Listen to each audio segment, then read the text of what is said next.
We're almost ready. I think we're good. I feel like each. You're moving a lot. Are you good? I'm looking for my damn marker. Are you sitting on it?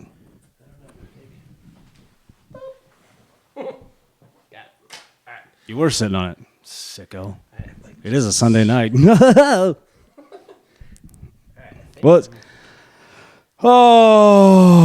Welcome everybody. It is Super Bowl week. That's so lame. It is the Super Bowl week, isn't it? It is Super Bowl week. I was going to say it's one of the most exciting weeks of the year, but I can only imagine if your team was actually in the Super Bowl. Maybe that's what's up. Is that why I'm wearing the Marshawn Lynch jersey today? Oh, it's beast mode, baby. I don't know if that's the best jersey to wear against the. I can't get against the Patriots. Let's just get it out of the way. I can't get out of the way.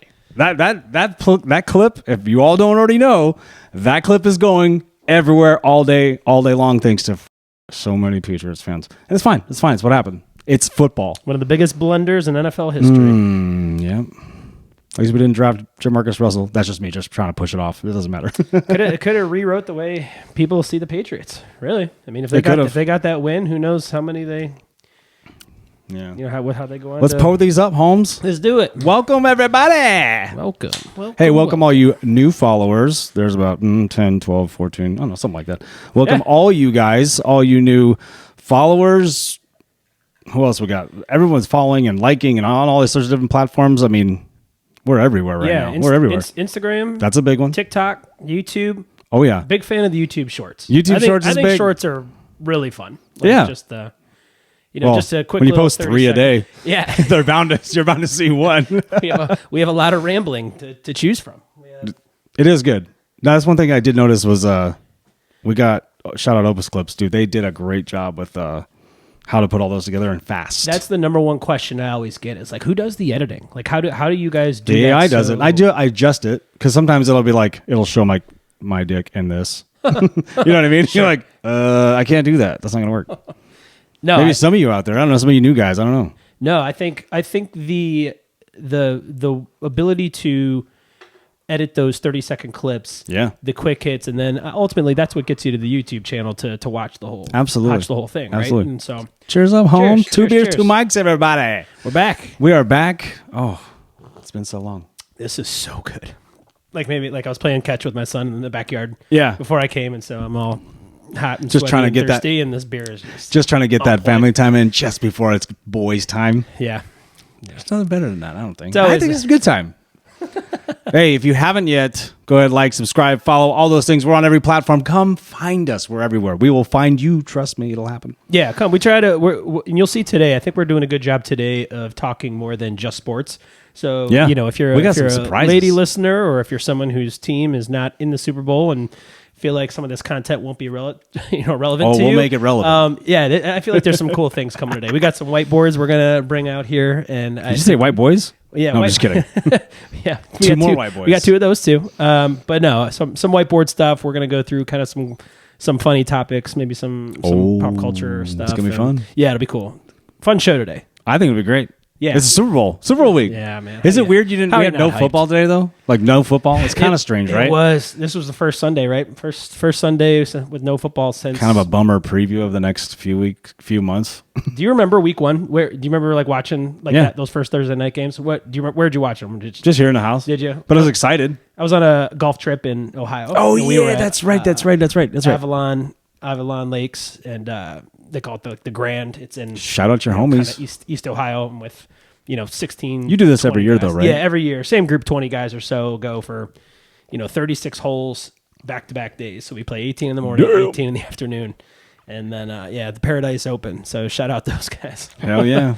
Yeah, but that we watched, it's so fun. I'll post a picture of where we watch the games, like on the resort. Oh, hell yeah. It's beautiful. And watching that first game, Cowboys-Eagles. Oh, that's right. Yeah, Cowboys-Eagles. Watching it with the boys. Everyone has the same bets going, and you're rooting for each other. Oh, man, it was the best. Sports betting makes it so much better. Dude, with the boys, man. And with the dudes. Yeah, when you got the boys all riding the same bet, there's nothing better when that thing hits. It's all going nuts. That's right. When it hits. Yeah, when it hits. Everyone's stressing out. When it hits, you got the script. Oh, that's how everybody says, right? All these people, I know you scroll through all your social media, you're always going to find somebody that's like, oh, I'm a bookie killer, or I'm the books killer, or I have information on it based on AI platform. There's always there's levels to it, I guess. Yeah. To me, I'm like, we don't know. No one knows anything. We know a lot of shout stats. Out Al. Gets the shout out every show. Shout out Al. No one knows anything. Dude, poor Al. He had to sit there. We put that short out about the $500 bet on the Falcons. He had to relive it. He goes, thanks. I'm sure he thinks about it all the time, right? A little bit. Yeah, that's fucking Al. Poor Al. I'm trying not to cuss before the first few minutes here. I'm failing. You made it. Minute. What's like YouTube's like what, if you go on our on any of our platform, like I try to like beep it out or whatever, because YouTube's the biggest one. Everywhere else you can pretty much just get away with murder, really. Don't look at my algorithm, but you're looking at all this stuff. You look at all this, cussing and everything on YouTube. Like it's literally, I think it's only the first 2 minutes you can't do anything like that. It's kind of. Oh, is that what it is? Okay, and it gets lost. They stop listening, and then after 2 minutes. Well, so do a lot of. Well, if you notice, our long form versions are like 50 views, and then everything else is like thousands of views. Yeah, that's a good point. Yeah. That's it. That's people now, though. Like every one of our shorts. Again, if you follow us on YouTube. The shorts, each one of those shorts has 1,400 views easily in that range, and our Tom Brady one had over 30,000 on TikTok too. That's crazy. Yeah, TikTok held my. Our video about the when the Seahawks won, and then like the reaction that was filmed in the house with me and my kids. They're like grown adults dropping bombs around kids. Well, everyone's so sensitive. I'm nowadays. sure my youngest might have had a little hand in that too. I had to bleep out a lot. Poor Cal. Did you ever see the trend going around now where it's like these kids get a hall pass to ultimately like swear, and so they set them up like in a bathroom, and they're like, "Okay, I'm going to come back in like 60 seconds. You can say whatever you want." Into the camera. Dude, my sister Kelly, she got both of our kids to do it. And Hudson just I bet. Picture me just sweating out a bet and someone not doing what I need them to do to hit the bet. That was Hudson for 60 seconds. Just is this on film? Oh yeah. Yeah, I'll show it to you at the I love break, that. That's good. Oh, it's so good. But it's exactly what I yell at the TV at the player. Oh, they learn it from you. Like my kids do too. So that's awesome. Yeah, it's fun. I've seen that before too. Yeah, I love the British kids who do it. Oh, I could believe it, dude. Anything with a British accent. That one, I don't know. I really don't know if it's a girl or a boy. I can't tell. But they just go, "Shut your mouth, your fucking mouth, you fat pig." Yeah. And I'm fucking dying, You're such dude. A fat, you helmet. Oh, dude, it's so good. Well, okay, so Super Bowl week. We're getting way off track. Anyway, like we always do. The Super Bowl week. How do you want to do? You want to start with bets first? We want to get right into just. Let's get into how we think the games are going to go. Let's go with just that. predictions, because as I go through how I think the game's going to go, you'll understand why some of my bets are the way they are. Ooh. And so let's start with that. Are we putting them up? When are we putting our bets up? Your bets. You're the one. I got to do it before Thursday because I got to go. I take off for Hawaii on Thursday, and there's no betting there. So yes, I'll have the bets posted. Everybody liked your a lot of likes on that. Watching the Super Bowl in Hawaii. Yeah. No, some local gal came at me for mispronouncing Kailua Kona. Whatever. You know what I call Kailua Kona, which I usually just call it Kona, but I just whatever. It's some of those. Everything's Hawaii to me. Some of those are very difficult things to say. Yeah. Have you? Yeah. Don't get me started on that because all those names, we have weird names too. I'm from Washington. They have silly names like Puyallup and all it just Wenatchee. Yeah, Wenatchee. It took all me these old 2 Indian years names to learn and how stuff. to pronounce Wenatchee. Dude, I moved down here and I called it.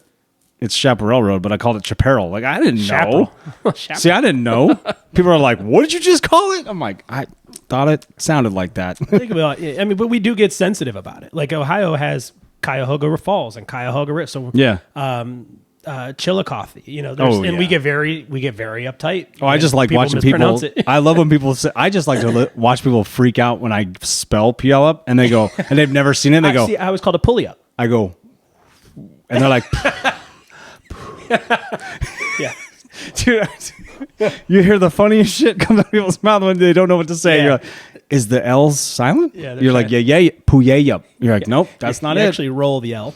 Oh, dude, it's so funny. I love it. So Seahawks versus Patriots. Seahawks minus 4.5 right now. I know that Vegas 45.5, I think was the line. Yeah. Over under. 45, 45, 46.5. Yeah. That's the team totals I'm looking at right now. There's a whole bunch of. I downloaded the sports book or the Westgate Superbook deal. You know, it's like 50 pages. Yeah. We don't have to do all 50 pages, but if there's a bet out there, it's on there. If there's NBA on either Saturday or Monday, they have it covered too. Like, you know, nice. I remember one like a long time ago. It was like Gilbert Arenas is going to score more points than the total of the home team or something. I was like, what? Like, there's just random stuff. Gilbert Arenas will get a flagrant penalty for brandishing the weapon celebration. Could be. Could happen. Minus easy, John Moran. Take minus it easy. 250. We're just kidding. No one's going to take your crown, kid. We could go off track. We're getting totally off track. Okay, so in San Fran, right? Oh, I gotta say this real quick. Yeah. I'm not sorry, San Fran fans. You had your chance. But have you seen like everyone?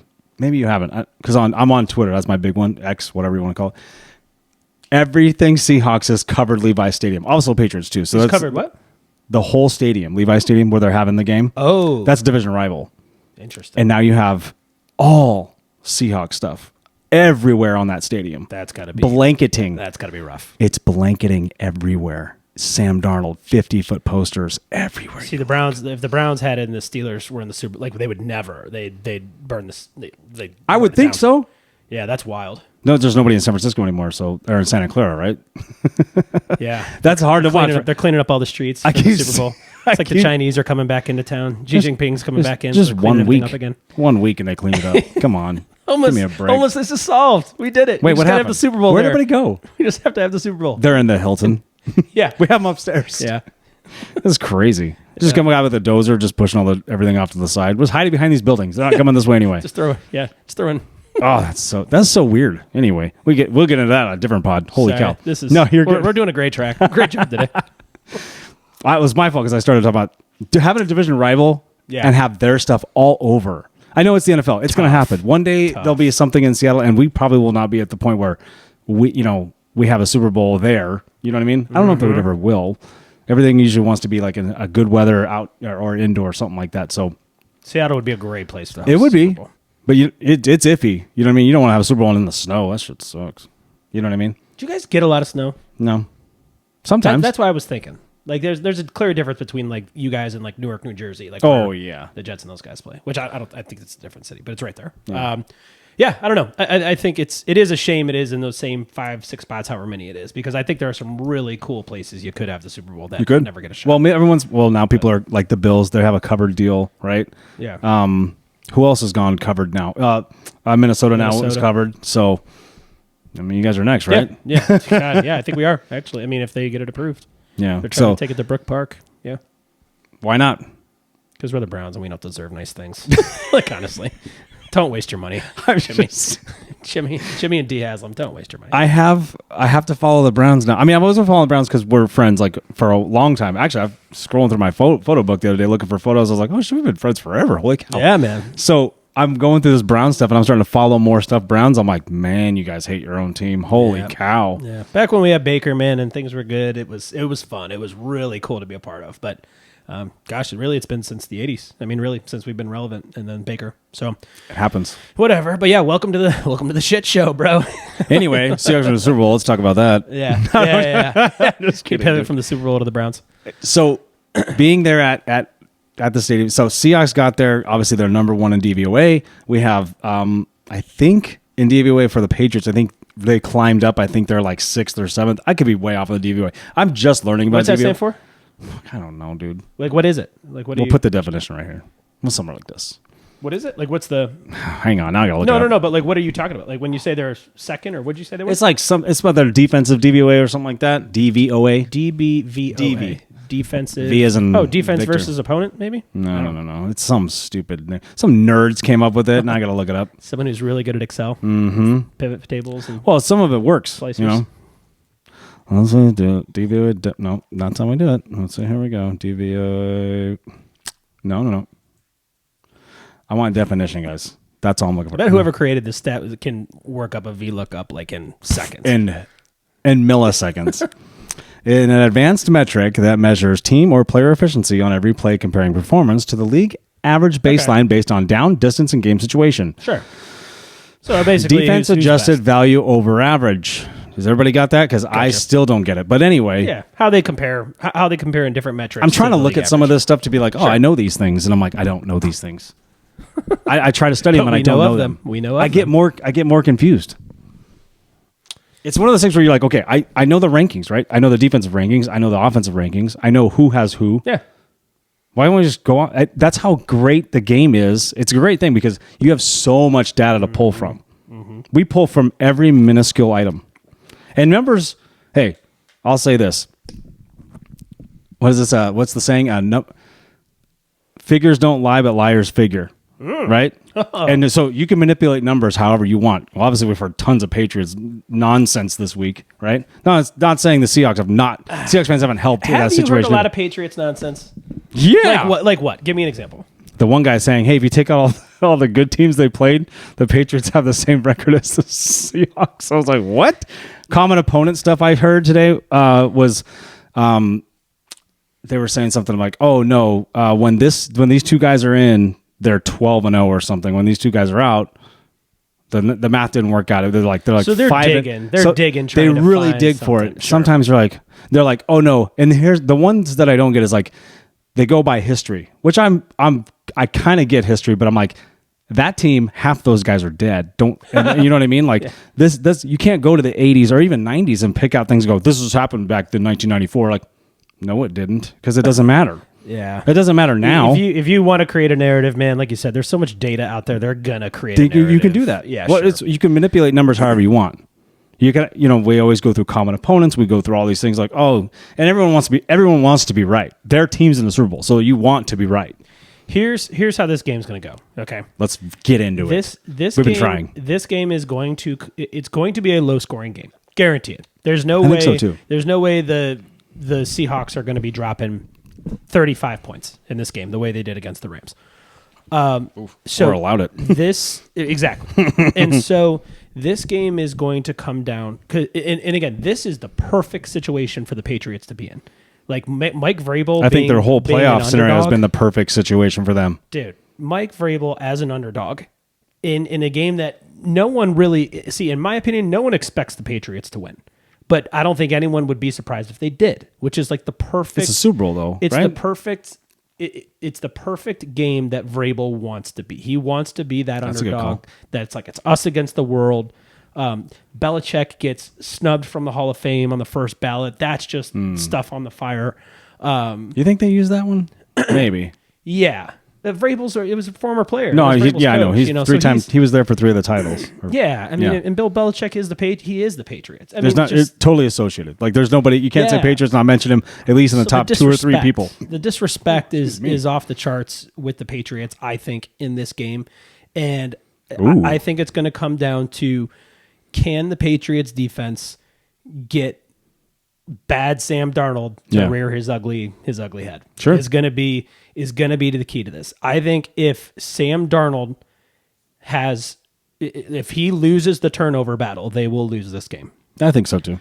I don't see Drake May maybe have one turnover. He's probably going to get a strip sack fumble for a turnover on fumble there. But you'll see in one of my bets later, I have Sam Darnold at 2+ interceptions at plus 300. Dang, bro. Take it easy. I think, but again, that kind of goes to the game that I think this is going to be. And Sam Darnold has looked really good for a long time now. And now you're like, big stage, big lights. So he's already been to a Super Bowl as a backup, but he went 2 years ago. So and whether that that could mean something. He's stone faced though, man. He's so weird. People think he's on horse tranquilizers. I've heard this. Yeah, very very confident. But I think it's going to be very low scoring, close game. Going to come down to who makes the critical mistakes. No, for sure. So what is your final score? And I'll go through my little deal too. I see it being something like 20 to 14. Yeah, 20 to 14 Patriots. Patriots win? Yeah. You're picking the Patriots. Ooh, yeah. So I'll give you respect. Okay. And again, I've been not attacked online, but I've been mentioned online that I'm very high on Sam Darnold, and rightfully so. And other people are not. And I'm not saying he's perfect. No. but he is prone to kind of those 2-3 interception games where he doesn't look great. And the Patriots, I've had them ranked number 1 since like week 8. Yeah, you've been trolling me for that months. I'm getting sick of it. Yeah, but it's exactly what I've said. My rankings have been spot on. Except, the Packers and stuff were on there, but those top 4, being down Did on the Mike Bills, put you up to this? Because Mike on the Eagles.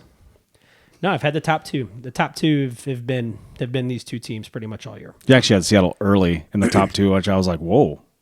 I kept telling you back off. I'm like, hold on, something's gonna happen. So I think Shaheed has a big play. Special teams or just on offense? Either one. He had a really big catch against the Rams too. Yeah, first drive. That almost went for a touchdown. First drive, first sequence. Yep. Yeah. So either way, he's at plus.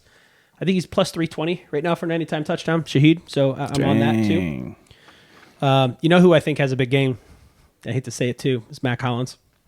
Yeah, I saw your bets. I was like, wow, a lot of Matt Collins. He's had a really good past 2 games. One of them even being in a blizzard. When he was with the Bills with Josh Allen, Matt Collins was always the big play guy. And I don't want to say like 80-yard touchdown, but he was the guy on 3rd and 9 is catching you the 24-yard pass over the middle into traffic.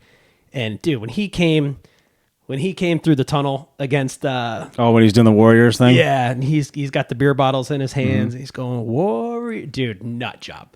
Like, and it's like those are the guys you need in the trench with you in games like this. So, looking for a big game from him, big game from Shaheed. I think Cooper Kupp has a couple really big catches that keep the Seahawks going on 3rd down for the most part. It'll be interesting to see how the Patriots defense stacks up against your running game. Is how I'm looking at it. Charbonnet is out, so it's a one bell cow back there. And can he take enough pressure off of Sam Darnold? Yeah. To keep the pressure off Sam Darnold. Can he move the chains so Sam Darnold's not having to drop back and pass the ball 40 times this game? Oh no, I get that for sure. Well, this pod's over. Thanks, guys. Just kidding. I'm just kidding. No, heck of a run this year, Seahawks. No, we're on house money too. Just now, I don't know where the narrative flipped, but I felt like Patriots were good all year for the most part. Yeah, their schedule's like wonky, right? I'll say wonky because everyone's leaning on that. It's very easy, and it is the easiest per all these fucking stats I've seen. That doesn't mean a lot. I don't think it means a lot because other teams have done this before. You know what I mean? Like the 99 Rams, they've had an easiest schedule and they won. You know what I mean? No, but I think you were going down a path there where it's just like, look, everyone's been beating the Patriots drum all year, and now all of a sudden it's time to put up or shut up, and now no one's beating their drum anymore. None. It's kind of right. Yeah. I'm kind of like that. Like, I guess I'm guilty of what I'm saying right now, like saying the Patriots were number 1 all year, but then I'm banging the bell of Sam Darnold, and now all of a sudden I'm saying, hey, Sam Darnold needs to screw up for the Patriots to win, when the Patriots could go out and just handle business, and it doesn't matter how Sam Darnold plays. I think if Sam Darnold comes out and plays 90% of how he should, I think the Seahawks roll. I think they take care of business, but I think they're gonna get Sam Darnold. And that's just there. I did see a stat with Sam Darnold because he's number. I'll just say I don't know the exact number. He's in top 3 as far as play action pass percentage completion. Does that make sense? Yeah. Play action pass percentage completion, right? Yeah. Good on the move. But good on the move. Good play design. The Patriots are number 1 in stopping play action passes. Now that stat stops at week 18. It doesn't go into the playoffs. Sure. So that's all I found. You know what I mean? Because you find little nuggets here and there. You know what I mean? So a lot of people are going. It's a chess game. And that's all we're going to have. That's why I think the same thing. It's going to be, we'll just segue into my, Of course, I want Seattle to win. I've been that guy before where, we weren't supposed to win against the Broncos, like at all. Smoked them. Destroyed them. Like I didn't even see that coming. You know what I mean? Did you hear the story with Joe Buck and Troy Aikman? Oh yeah. On the bus, doing the pregame interviews. Oh yeah. The one with it's his girlfriend at the time was a cheerleader for the Broncos, right? Joe Buck's girlfriend at the time, his now wife. Oh, okay, yeah. Was a cheerleader for the Broncos. Yeah. So they were working. They were working that game, and they were doing the pregame interviews like on the team buses. They were doing them, and Peyton Manning came in and talking with the Broncos, and it just went exactly how it planned. And then Legion of Boom came in, like Cam Chancellor. If you haven't seen this clip, go look it up. And those guys, and they walked out of that interview with Joe Buck and Troy Aikman, and Joe Buck goes, "Holy shit! Like this game is over." Like they're like, and everyone was on the Broncos, right? And Joe Buck knew from the minute they walked out of that interview, they're like, "Dude, this Seattle team is different beast here." They are. At that time they were. Really that cool. LOB was crazy. Yeah.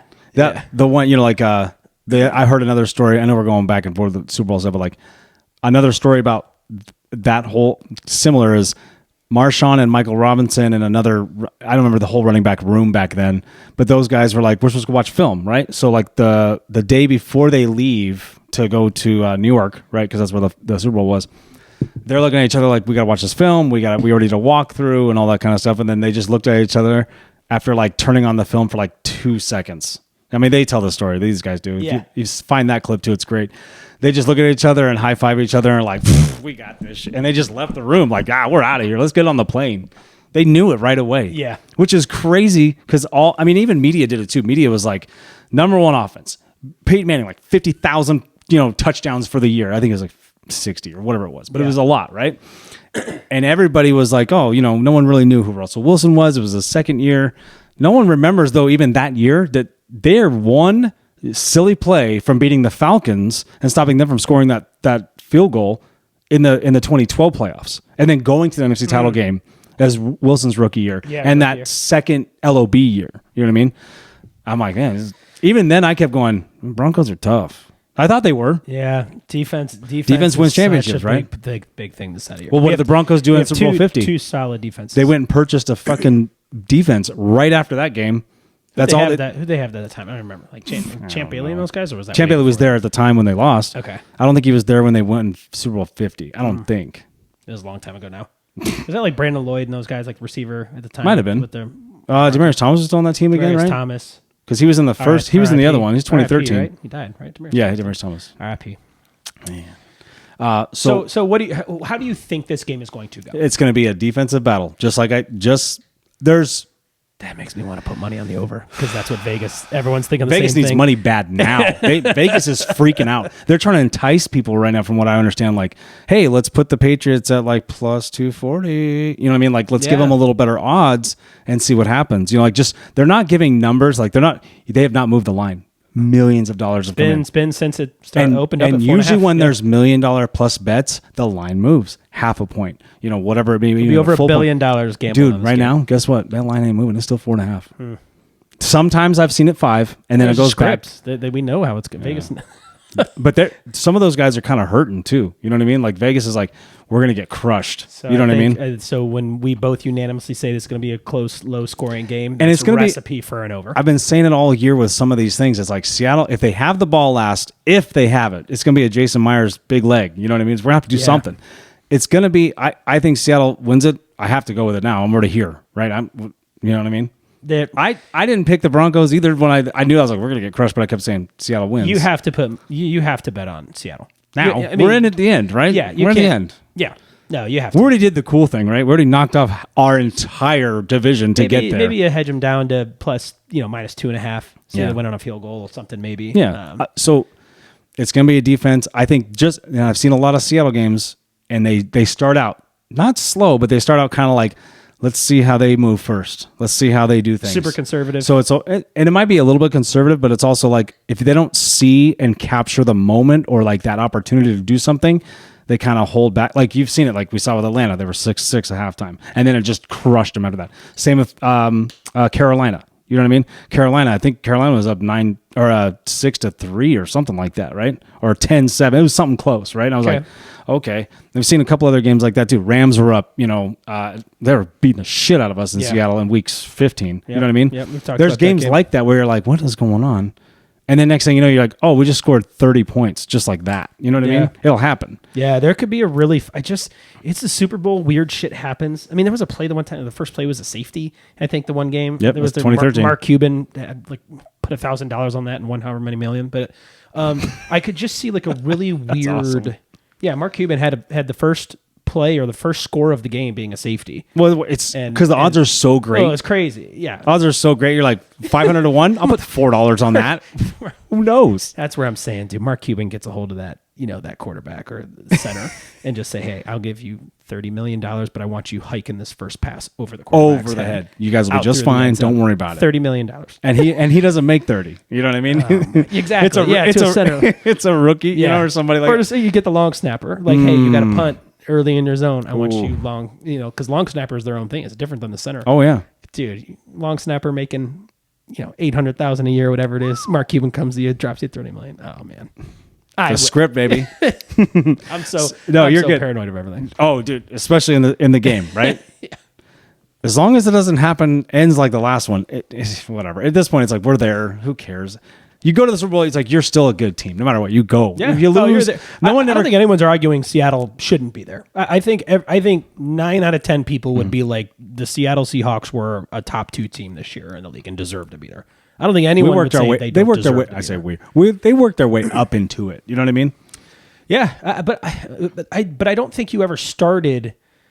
God, I don't want to say you started middle of the pack because you guys to start the year were 40-1 or whatever it was. I think something like that. It was 40 or 50. No, yeah, you were projected to have how many wins? 8 wins is what you were projected. Oh, to have? we were. So maybe people were. There was some disrespect. But I will say this right now: everybody who did it, I didn't think it. I thought, okay, we just won 10 wins last year. I know we lost Geno, we got Darnold, and we lost DK. But I was like, we still have JSN. I was kind of like, I kind of believed a little bit like we're still not that. We're not that far away. Sure. People overhype DK, and I love DK Metcalf. He's so cool. He was so good to my son. When we met him, he was so good.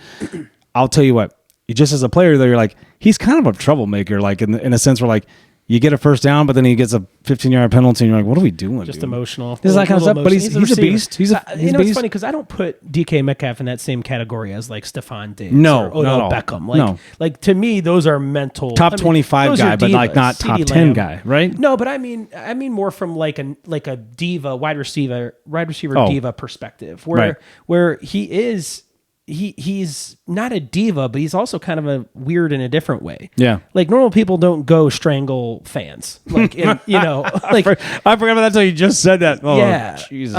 Hey, I'll tell you what, that was set up. Those guys did not want to pay him out. Come on, I believe man. it, but we don't. You don't see Devontae Adams going to. But Devontae had words with a guy coming down the walkway last year or this year. I forget. Seattle fans are ruthless. I'm sure somebody. Probably some of those. Any of those teams came to Seattle. Like there's a couple of guys that sit on that corner where the visitors go out, their season ticket holders.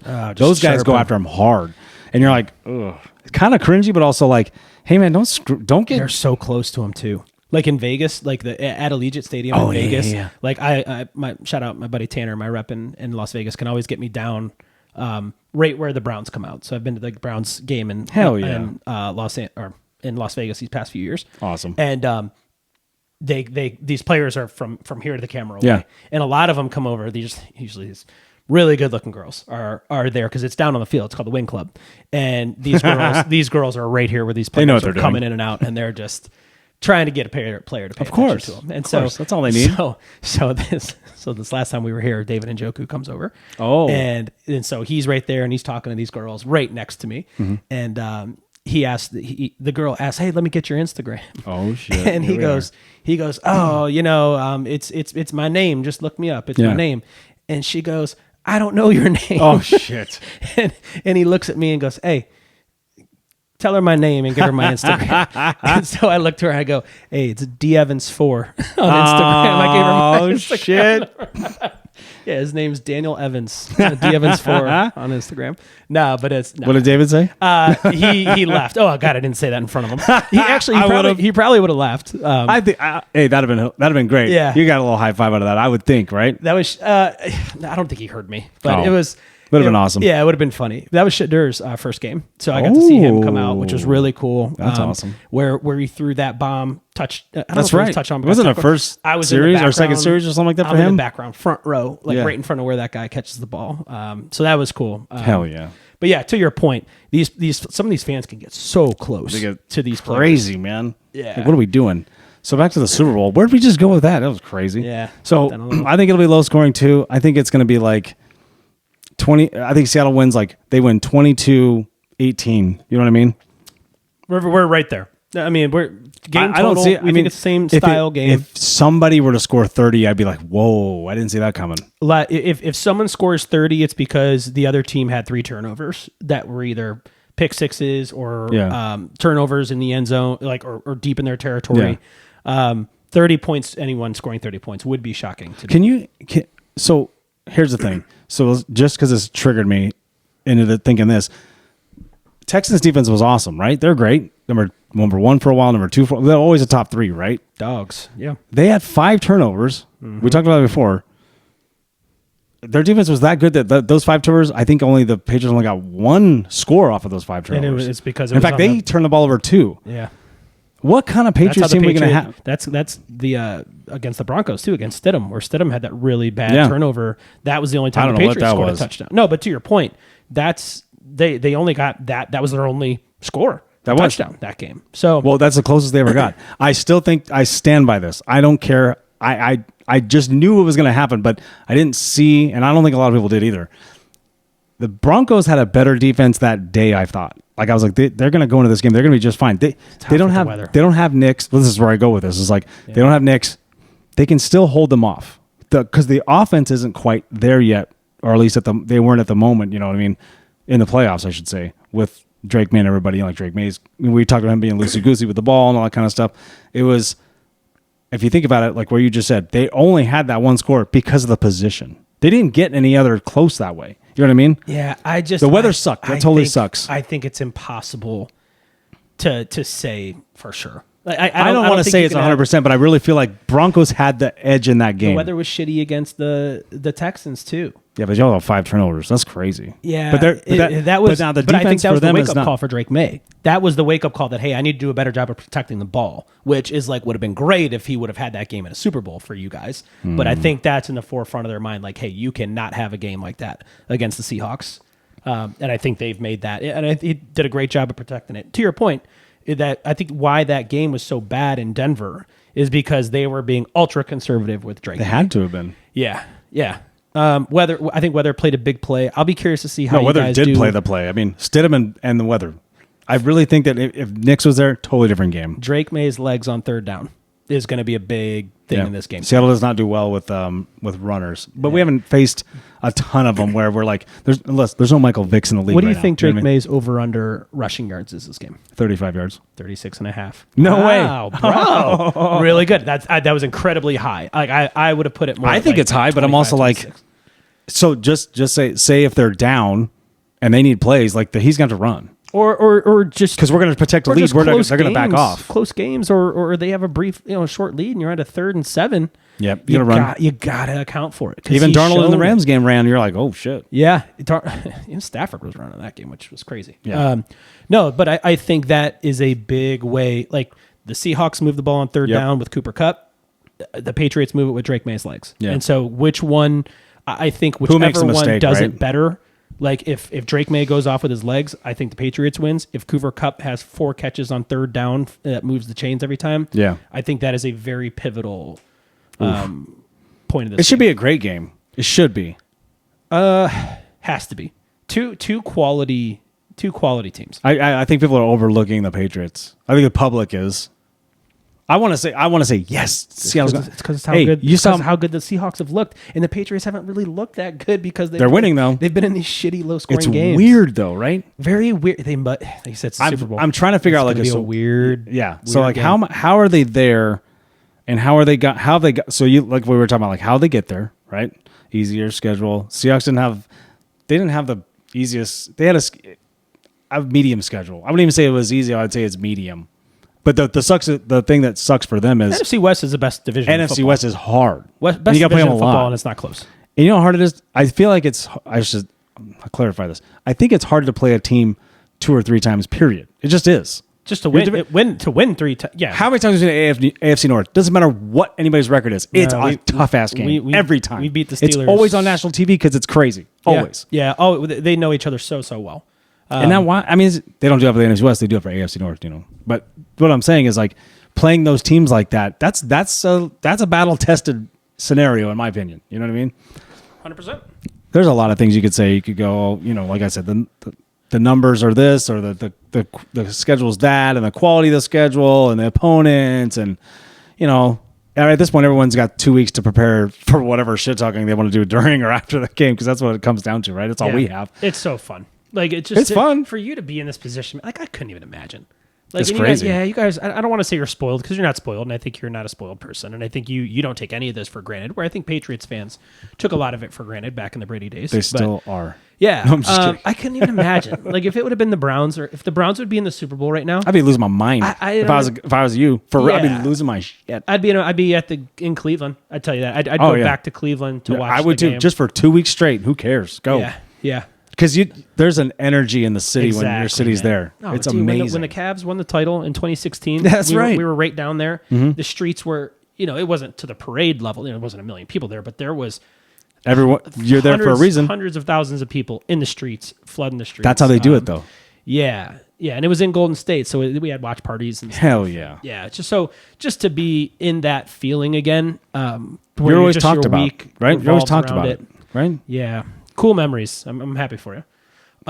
So let's get into the bets real quick. We'll kind of wrap up our last part on the Super Bowl, and then we'll take a break and move on to the next segment here. Mac Hollins. He's gonna be a big boy. Super Bowl MVP. Calling it. Oh, is he your David Tyree? I think he could go 2 touchdowns, 130 yards. Let's go with this right now. Let's see what we got. Let's bring up my. So I wanted to talk about this little nugget here. I didn't study a ton of this stuff either because there's so much of it. You're just like, what are we doing? Yeah. It's just this is Vegas. How do we make money? Yeah. You know what I mean? How do we get these suckers? I'm looking at these alternate point spreads, right? Mm-hmm. And I'm looking at the differences on how these go, right? And I know the Patriots have been the Patriots, and we talked about touch base on that. I'm not going to preface everything with all this, but this point spread has not moved. Even in favor of Seattle, hasn't moved. What is happening? So are you saying you think Seattle should be minus you think 5.5, you think with public money and sharps to be 6 points by now, maybe 5.5. I've seen it touch 5 and then it goes to 4.5. So I look at these alternate point spreads. Just the Las Vegas Superbook, the Westgate. I don't know if it's everybody follows it because obviously there's national sports betting everywhere now, so it's a little different. Yeah. But I look at this. So the Seahawks, we'll start at they're minus 21.5 is one of the offerings, right? To 7-1 odds, right? Okay. Now the Patriots on the other side, putting them at minus 21. So if the Seahawks win by 20, what did I say? By 22 or more, right? That's what it has to be. Plus 700. So you get plus 700. 7-1 odds is great. Okay. You know what I mean? $1 wins 7. Everybody got that? You look at the Patriots minus 21.5. They're 20-1. Yeah, that makes sense. I mean, right? But again, you're realistically though the Seahawks at minus 21.5 as 4.5 point favorites. Really, that's a 16.5 point swing. Big. So, but with the Patriots minus 21.5, you'd have to add them that 4.5 comes to. So now you're almost. They got to win by 25. You got to win by 25 plus. So you got to blow them the hell out. You're talking about 3+ scores easy. So you're talking a 10-point difference. That's why it's such a big. And you go through all these. So we'll go from that 21.5, and then while I was bringing this up is like, okay, let's just go to Seahawks minus 7.5, right? 1.5 to 1. Let me guess. Plus 1. Oh, go ahead. Oh, Seahawks. Oh, so plus 100 something. Go ahead. It's plus 150. Yeah. At minus 7.5. Stuff. Yeah, you got to win. I mean that half point is big. Minus 6.5 had to be much more because they could win. They could win like they could win 20-13. You know what I mean? It could happen. Yeah. You know what I mean? The 2.5, 3.5, like getting that extra half point above or below a field goal. Same with the touchdown, 7.5 versus 6.5. Big difference. So you'll see the biggest movements in those. Oh yeah, 1 point. And then you go Patriots minus 7.5. If they were to win by that, which you talk about, they have to add that 4.5. So they're almost at 2 scores. Almost at 2 scores. Yeah. They're plus 550. You know what I mean? Patriots are plus 550 to win by 7.5. Yeah. That's it. But you'll see in the bet that I posted, I have the Patriots plus 7.5. So they can lose by a touchdown. Yeah. Is kind of how, like, I feel much better about them losing by just over a touchdown than just under a touchdown. Like I could easily see 24-17 Seahawks. Yeah. And the Patriots cover that's why I teased it down from 4.5 to. I would do the same. I think I'll probably do the same thing anyway. Yeah. I look at that alternative point spread and I'm like, Jesus, there's such a vast difference. You know what I mean? In either team. This is going to be a 1 possession game at the end. Basically, they're saying the Patriots don't have an offense to score, but the Seahawks can get this game out of hand fast. You don't know. Do you see what I'm saying? They have the big play capability. Sure. More. I mean, not saying either teams. They're both in the NFL. Obviously, they both can do what they can. They're all both NFL offenses. But you look at both of them, and you look at these spreads and how they vary. It's different. It's just it's a very the Patriots don't have a Shaheed type player that could flip the game in one play. They just don't. They're not. Their offense isn't built that way. No. Booty's had some really big catches. Douglas has had some big catches, but I don't think they're going to make a play to the. Diggs isn't the guy. Like, he's not Minnesota Diggs. No. Yeah, he's not Saints, Vikings Diggs. But I mean, that's the kind of play I'm talking about. Like, I don't think he has that left in him. No disrespect to. No, and he's there. Diggs, you know what I mean? He's what is he on his fifth? He's their number one. I mean, I think he's their clear cut number one, but they sure don't utilize him in that way. He seems more like a big third down guy sometimes. Oh yeah. Let's see if I can get this next one. Come on. So I have some other funny ones, right? So you want to talk about yours real quick? Yeah, I can post my parlay in there. I had a 5-leg parlay. Here's Mr. Jack. What do you? So before we. I'll get chop this up, whatever. Yeah. So it's Danny Betts. I finally got it right. It's Danny Betts. It's Danny Betts. Instagram, all that. We'll put this right here for you because this is yours. So do you want to explain this one? So I had, you'll see it on here now. So what I like to do is I base my bets off how I think this game is going to go. Right. Obviously, I'm not going to bet. If I thought that the Seahawks were going to blow out the Patriots, I wouldn't be betting on Ramondre Stevenson rushing yards because the game script has such a big play. If the Seahawks jump out to a 21-3 lead at halftime, I'm not going to be betting on Sam Darnold's over on passing yards because it's going to be very heavy rush in the second half. So what I did with this bet is I think, again, it's going to be a game where I think the Patriots are in it the whole time. I think they do squeak it out. But what I did, first one, Ramondre Stevenson, in a close game, it's not going to be Travion Henderson. It's going to be Ramondre Stevenson. He's the trusted guy. He's the veteran. He's the one that got a bulk. He got the lion's share of the carries the game before. Sharpened up his fumbling issues he had earlier in the year, these past few games at least. And so he's been running really well. I think they run him to take the pressure off Drake May. So I'm going Ramondre Stevenson to have 40 rushing yards. Mac Hollins has shown on two different teams now that he can make big plays when they're needed in traffic. And I think he could get this in one play on a third down. Weather's nice. I can see that. It's Mac Hollins 25 plus yards. Yeah, he's had, and I think that isn't too much over or too much under what his line is. He's had like 50 or 60 or 70 receiving yards the past two games. And so to have such a low line for him and such a big moment guy, I'm really beating the drum for Matt Collins here if you can't tell. So I think he has a couple big plays. And when he has a big play, you're going to say, fucking Danny, he's like, no, I'm going to bet it. I'm going to be like, Danny's right. Thanks, bud.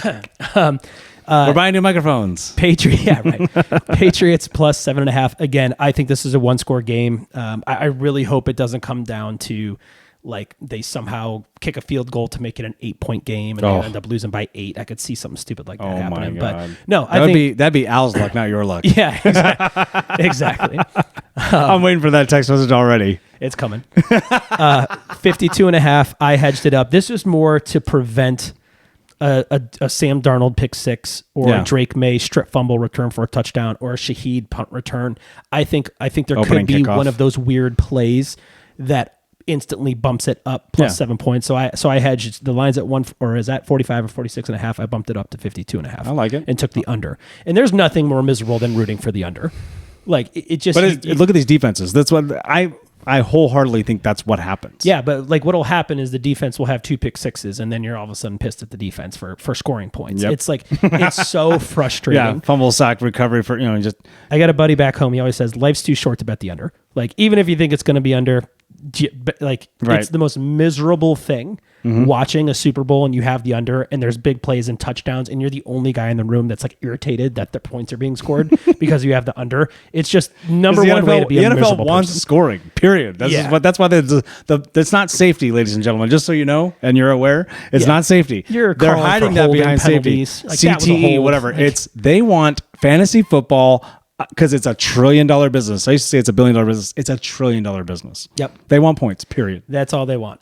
That's all they Super Bowl squares, all that's designed around points. So it's just rooting for the Super under Bowl squares is miserable, but I think it's gonna be awesome. In our point, it's gonna be all awesome. right. So with your last one part of this parlay, Cooper Kupp plus 3 receptions. I like it. Goes back to my point. There's going to be some critical third downs for Sam Darnold. There's a lot of Patriots shit on here, but I respect it. There is, but again, there's this isn't a way that the Seahawks can still easily win if this hits. You know what I mean? Like, and so Cooper Kupp is going to have those big. He's the big play. When I say big play, I mean like important play guy that they go to. Sam Darnold has trust in him. 3rd and 6. Yeah, big play against the Rams on the 3rd and 6 on the 40, and you're like, okay, well, yeah, gets the big holding call. Late in the game too. So I think this has a really good chance. It's plus 635. If you only want to throw $10 on it, I'm sure all the platforms are going to have like a plus 50. Oh, they'll give you the 50% boost. Right? That you can get it up to probably $100. And FanDuel and all. They have everything. And Super Bowl, it's like, this is the reason the Super Bowl is one of the biggest things watched is because of betting. If you haven't figured that out by now. Yeah. I love it. Yeah, but it could be squares. It could be, we used to do things where you have 20 questions written down, like, hey, the first commercial is going to be, beer or food or, whatever. Talking like, is it going to be heads or tails on the coin toss? And we'd have 20 different questions like that. That's in the Westgate Superbook deal? National Anthem. Over under, what is it? I think 2 minutes and 50 seconds or something like that. So it's only hit the under like one time. Like in really? 10 years or something silly. I saw some stat the other day. Maybe it's the opposite of what I just said, but it's like, it's either, it's happened the last 10 times in a row the same. People like try to go and record the sound check. Like they're standing outside the stadium and they're like, oh yeah. It's like, but you have to know. Vegas is like, okay guys, hey, can you just hang that note just a little bit longer? Or our producer from NBC or Fox, whoever's putting it on, the Super Bowl's on, like, okay, Beyonce, you have 2 minutes, 46 seconds. Yeah. You know what I mean? Just kind of like. Some guy's back there disconnecting the cord. You're going to ask. She's in the middle of the last note. The jets haven't even flown over yet, and it's just all of a sudden everyone's like, did it just cut out? Where are all these cords over here? Oh, like the lights went out in 2012? Yeah. Oh, what was that about? That was different. Janet Jackson flashed her nipple at the Super Bowl. Cut. That's a good way to get it cut real quick. So random. Going to commercial in the middle. So random. In the middle of the. That's a weird thing. What was that, Timberlake? What happened there? I had my buddy Brandon Rizzo. I was at one of my friend's house. He was upstairs. And he was watching it upstairs for some reason. We were watching it downstairs. And in the middle of it, he must have been like a few seconds ahead of us. And we were like 7th grade, like we were kids. Oh, shit. And he goes, oh my God, her nipple. He screamed. And we're like, what is he talking about? And then a second later, just whips it open. And we're like, ah. She like does this. It's weird, right? If you go back and look at that clip, you just go, what was that about? Yeah, there's no reason for. There's literally no reason for any of that. It looked like he just Timberlake just goes. He goes, and you're like, wait, that's what 7th graders do. Super Bowl rocks. Fucking love. And you've been a football. fan ever since. Football's great. That is not the clip I thought would happen, but that's coming out. I guarantee it. That was wild.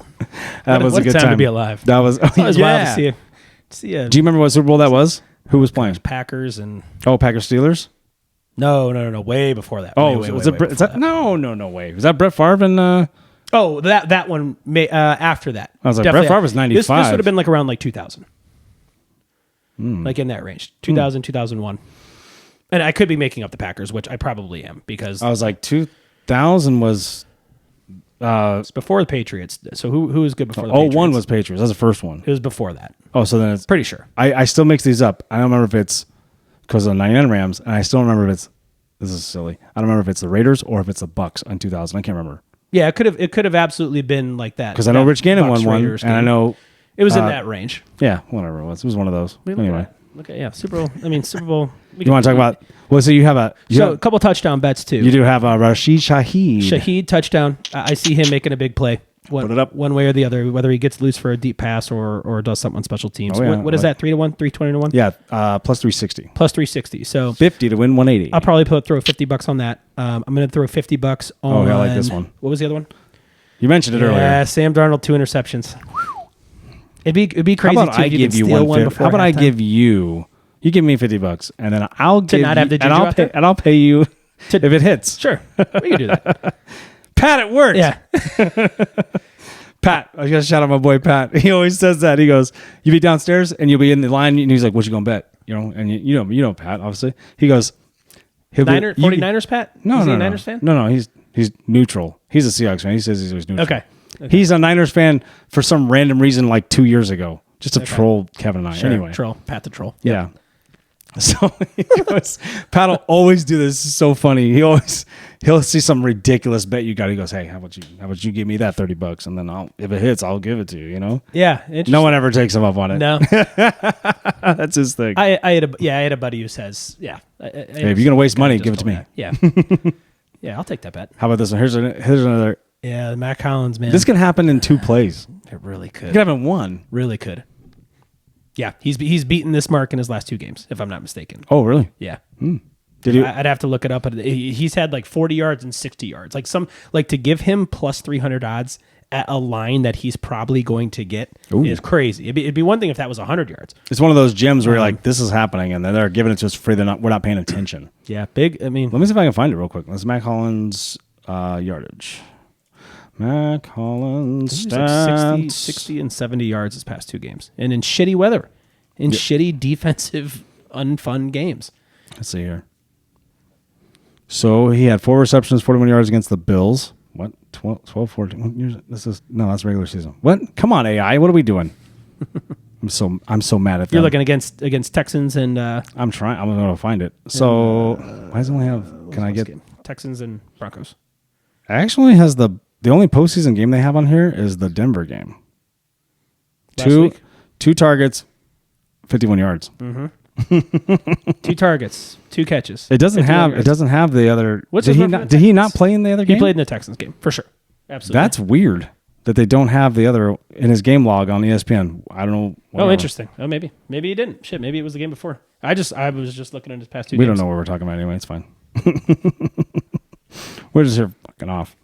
Yeah, it doesn't have a no. Mac Hollins has only played against Denver. 2 targets, 2 receptions, 51 yards, 25.5 yards. Let me see. I trust you. No, I'm trying to see. I went to StatMuse on that one. Shout out StatMuse.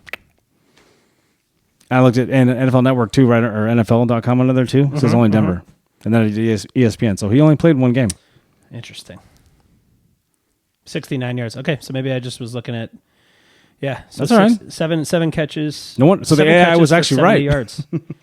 Yeah. So his last 2 games, he's played, he's averaging 60 yards. So how many? You're getting plus 300 at 50. That's pretty good. Yeah. All right. So what about JSN? How many yards is JSN getting? Does it matter? Does he get 80 yards? 90. 80 or 90. He's the number 1. They scheme him open, man. He's just like, again, we talked about it on the last pod where it's just like he kept making catch after catch, and then he was still just that one across the middle. The one in the end zone, in the touchdown. He just had these amazing catches. They've broken down that play like 50 times. We're like, that's impressive. Like, I don't know nothing about the NFL when it comes to like plays and schematics and stuff. I'm always like, I try to pay attention and learn a little bit, but I still couldn't repeat what they just told me. So I look at it and I go, well, that's awesome. Seriously, you just go. So the disguises and stuff, they put him in the backfield. So then now your defense is like, why is he back there? You know what I mean? I think he's not, and he doesn't do it. And it's not like he's blocking anybody. You know what I mean? If they put Cup there, Cup blocks. He'll do a chip block, come off, kind of like right, in that 12 personnel stuff with tight ends and stuff like that. They'll do the double tight end and they'll do the chip block, but they'll still be ready for George Kittle's really good at that. But then you look at what Seahawks do with JSN, you're like, oh, I've never seen that. At least I don't pay attention enough to see that. You know what I mean? No. And that play you're talking about, that was a huge one because the defense was like, oh shit, they bought on it, or they bid on it, and then scored. They do a great job of. Cheers. Again, we're back. Dude, Super Bowl week. I love this. I love this without my team being here too. It is exciting that the team's here, but America, we love events. We love our big events. This is what we do. This is America. So another one I screenshotted. I thought this was fun. I was like, okay, let me get it. Just zoom in. Jesus Christ. Okay, let's do one of these. If this was a touchscreen, I bought this not that long ago, and it's not. You can do it on the keypad. Oh yeah, can I? Nope, can't. What? Can I? Yes, I can. Like, how old's that laptop? It's not that old. It's not a touchscreen. Well, yeah, but your mouse is a touchscreen. Yeah, whatever. Here's one I love. Here's one I absolutely love. I'm just making sure. We're still recording. Is this a lock? Is this Nate's It's locks? not a lock, but it's like one of those. Okay, I like the odds.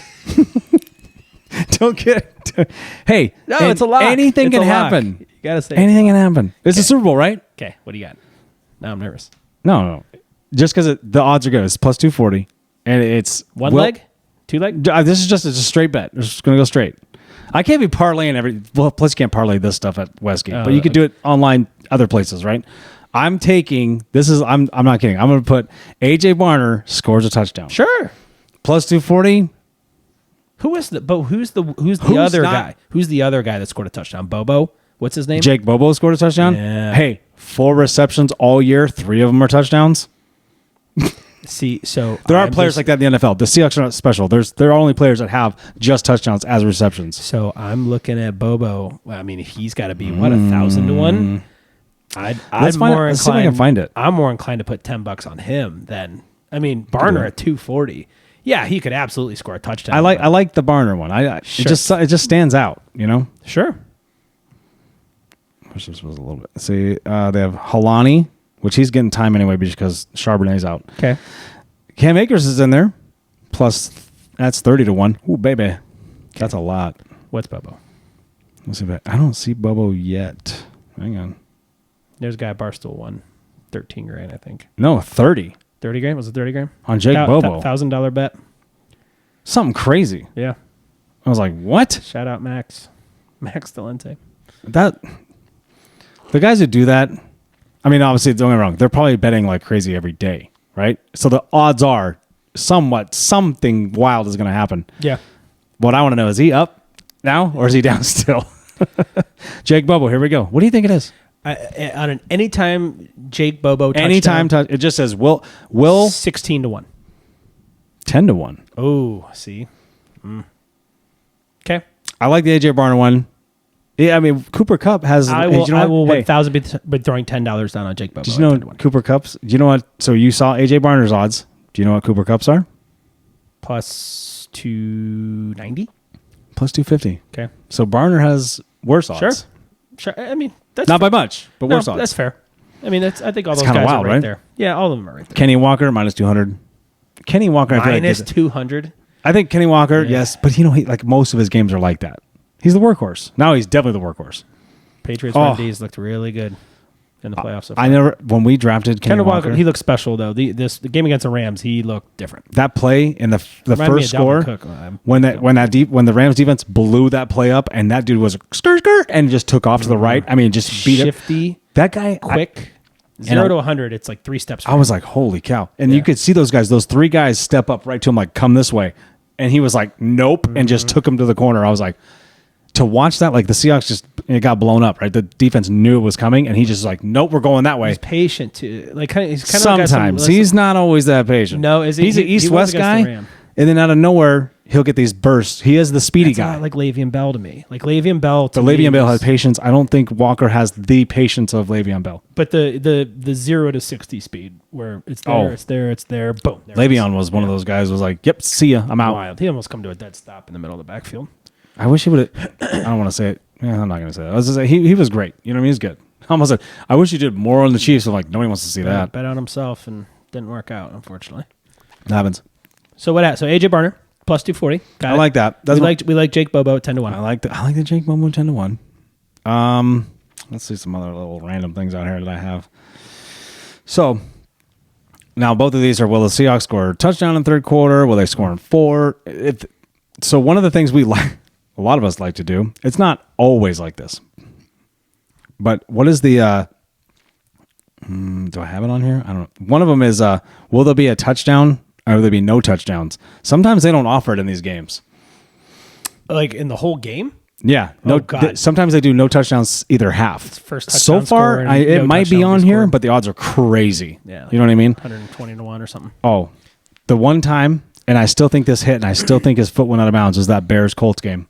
The only touchdown in the second half was the pick 6, right? Super Bowl? Yeah, it's way back. Oh, gosh. You remember Devin Hester, opening kickoff? I think so. Rex Grossman, Peyton Manning. It all runs together now, man.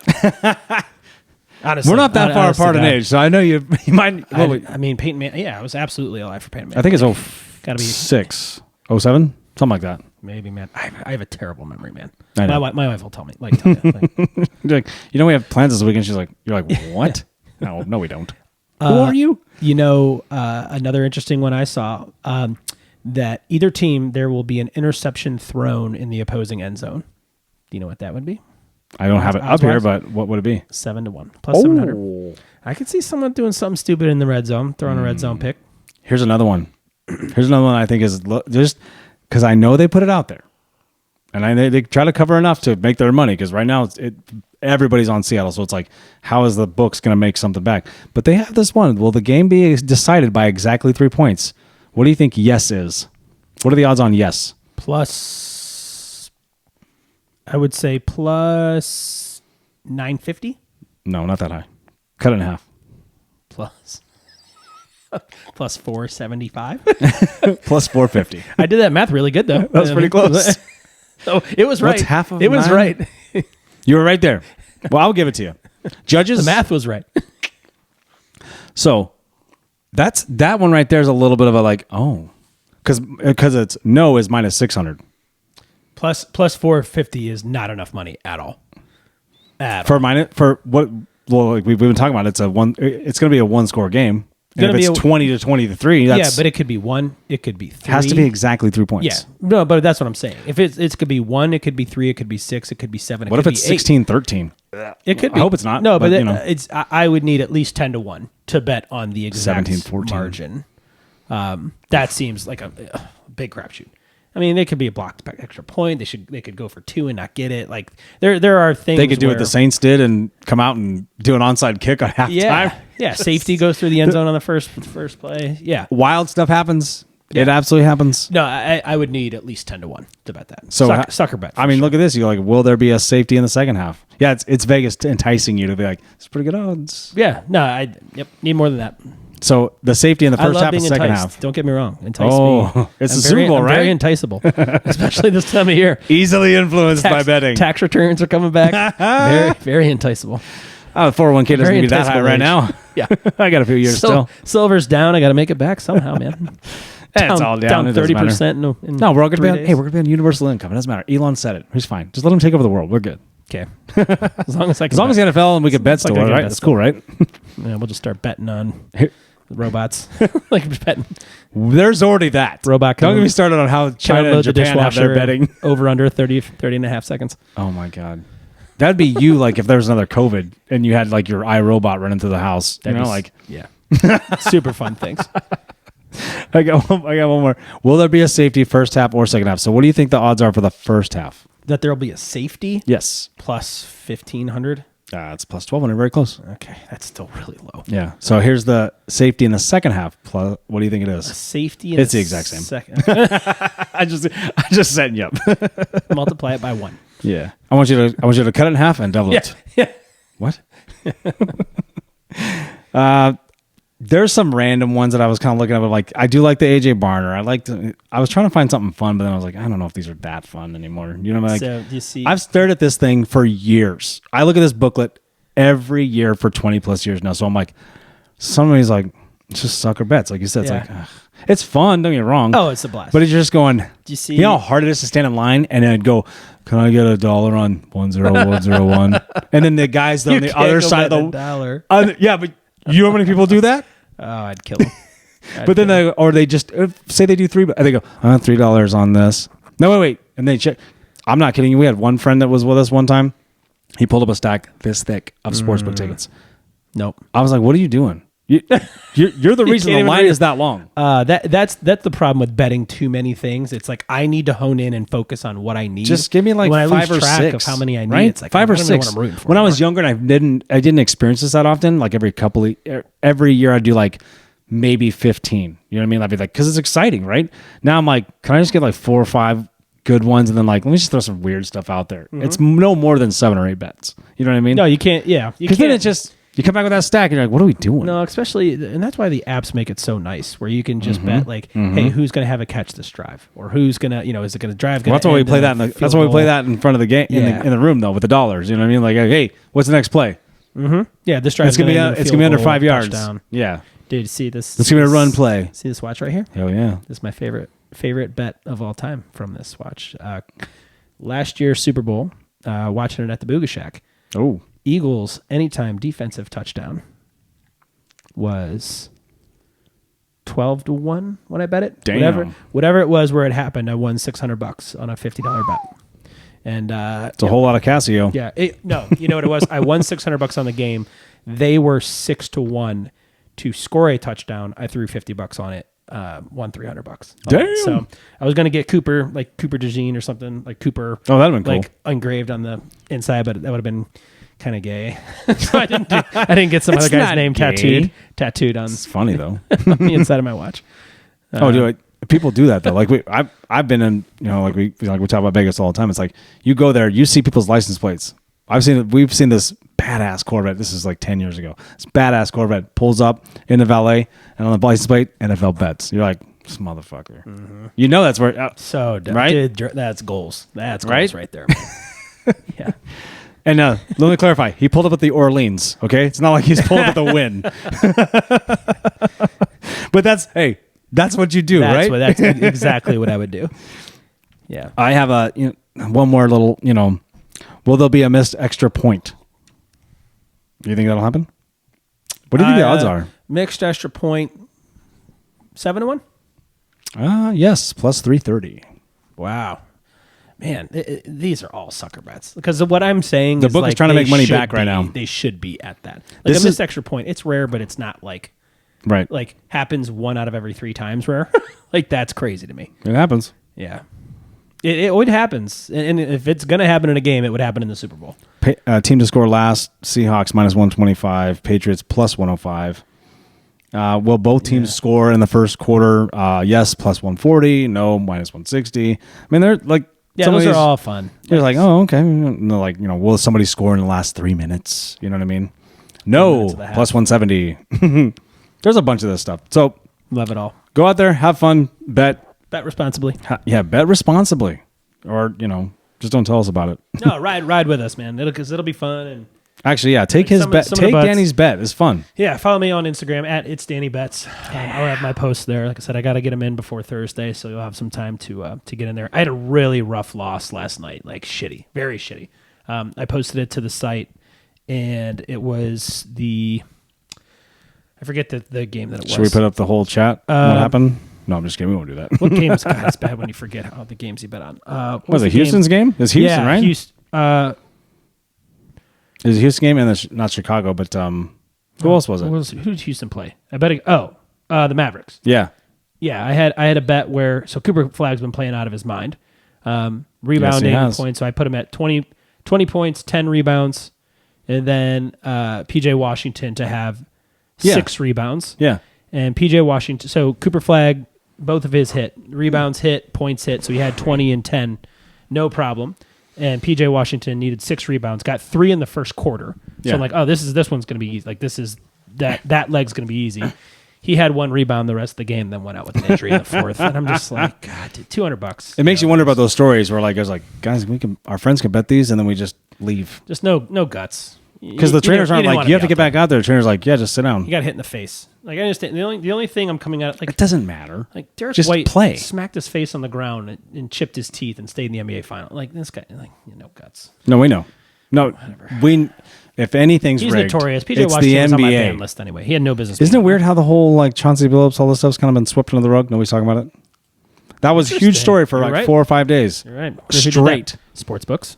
And now everyone's like, what? Chauncey Billups got indicted? No. I don't care if you cheat. Just tell me. It wasn't just him. Tell me what you're doing. There's a whole bunch going on. Follow you. Yeah. Can you let us in on it, please? Yep. Well, his thing is a little deeper than just NBA bets. It's also like the poker and the mafia and blah, blah, blah, blah. Nate, what are these? Those are whiteboards, my friend.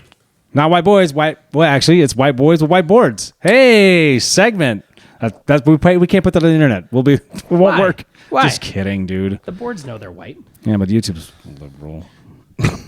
That's a shame. I'm just kidding, guys. I love you guys. All right, 50. What were we? What are we doing? What we want to do? I think this is it's the fun important. part. So my wife brought up a good point, and she said, hey, I listened to your guys' podcast, but I wish you guys would talk about stuff other than sports. And I said, well, that's fair. Why? Because I think any good content out there needs to be relatable to the masses. Yeah, not to beat the drum of inclusivity, because that's the last one I want to beat. But we know who our audience is. I think it's cool. We all have wives.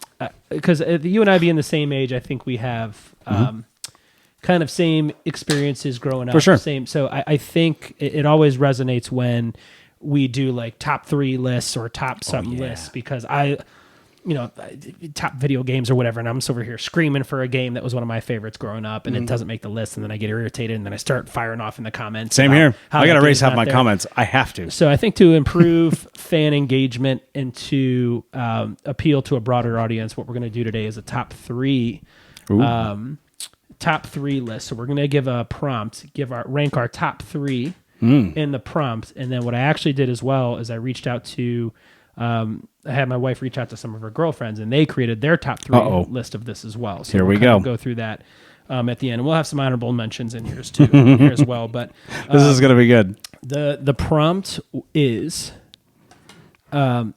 activities or things men do that revokes the man card. Yeah, what revokes the man card? That's a big one, right? Yeah, things that you find yourself doing, and you're just like, man, I hope none of my friends catch me doing this, because this would be really embarrassing. We know who you are.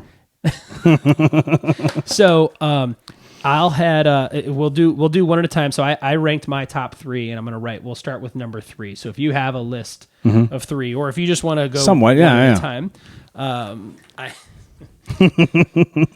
this is gonna be so number 3, something that a man does that revokes their man card. And what I'll say too is what the women changed this into was things that men do that give women the ick.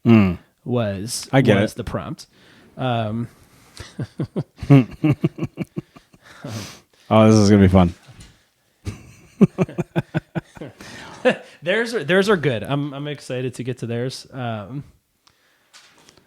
America's going to see my handwriting. I'm going to make it as nice as possible. It's going to be like kind of a combo, because I have the first 2 like kind of different, but I think we're going to be close. So you just have one? For now. Just okay. One. Okay, what's yours? You go first. This is my camera right here. Grooming, spray tan, and pedicure. Okay. So very, very aesthetically. What do they call that? Like if you're like, there's a name for it when they call dudes like, oh, you're Metro. That's what it is. Like you're like Metro. Wow. That's right. Dude, very 2000s. 2025 or 2005. So yeah, 2000. Yeah. Oh my gosh. So the whole grooming, spray tans, pedicures, like. So a dude that's just like, if you're a little Metro, do you go tanning? Come on, man. What are we doing? First of all, we live in Arizona. We do not need to go into any kind of booth of anything. No. You know what I mean? So can I tell you a funny story with that? Yeah, go ahead. So my senior year of high school, I was on the tennis team. Also, that was number 1 on my list, is being on the high school tennis team. That actually would have been really good. I wish I would have wrote that down. But no, I was in a match right before the day before prom. Yeah. And it's like the spring, so it's starting to get warmer in Ohio. And the sun was out during this match, and I always wore a headband because I sweated like crazy. Yeah, you're gross. And after the match, I go to take off my headband, and I have this white stripe going across my forehead from the sun. And so I'm like, oh my God, what am I going to do? I'm going to have this white stripe on my head going to prom. So my mom is like, why don't you just go tanning and just see if you can even it out? And I'm like, oh, okay, that's actually kind of a good idea. So my friend Courtney, we lived down the street from each other. She worked at Celebrity Tan or whatever the tanning place was. There's 1,000 of them. So I said, look, I got to get this out of here, like this. And she goes, okay, well, do you want the rest of your body tan? I said, no, no, I don't. I just want to get rid of this white stripe. Stripe. So I'm laying in the tanning bed with this towel over my entire body except for the stripe on my head, and it ended up balancing out okay, and it turned out completely fine. But next fucking we'll put this photo up here. You be the judge. No, I'm just kidding. Next day at school, everyone, I have like 2 or 3 girls come up to me and go, Danny, do you go tanning? Oh, shit. And I'm like, no. Because she said that you showed up. That's all it takes. No, they go tanning too the day before prom. These girls do. And my name is on the sign-in sheet. And that became the thing. It's like, Danny goes tanning. And I'm just like, look, I'm Italian and Pacific Islander. I was like, you already have kind of that dark complexion, the olive skin. But yeah, like explaining that to all your bros in high school didn't go over well. So yeah, that didn't tanning. Work out. So yeah, that you don't overgroom. Guys, I get that. Like, so I get the whole thing. Like, clean your nose hairs out. Get rid of your ear. You know, you're getting older. You gotta get the ear. I don't have the ear hair, but I know guys do. Yeah.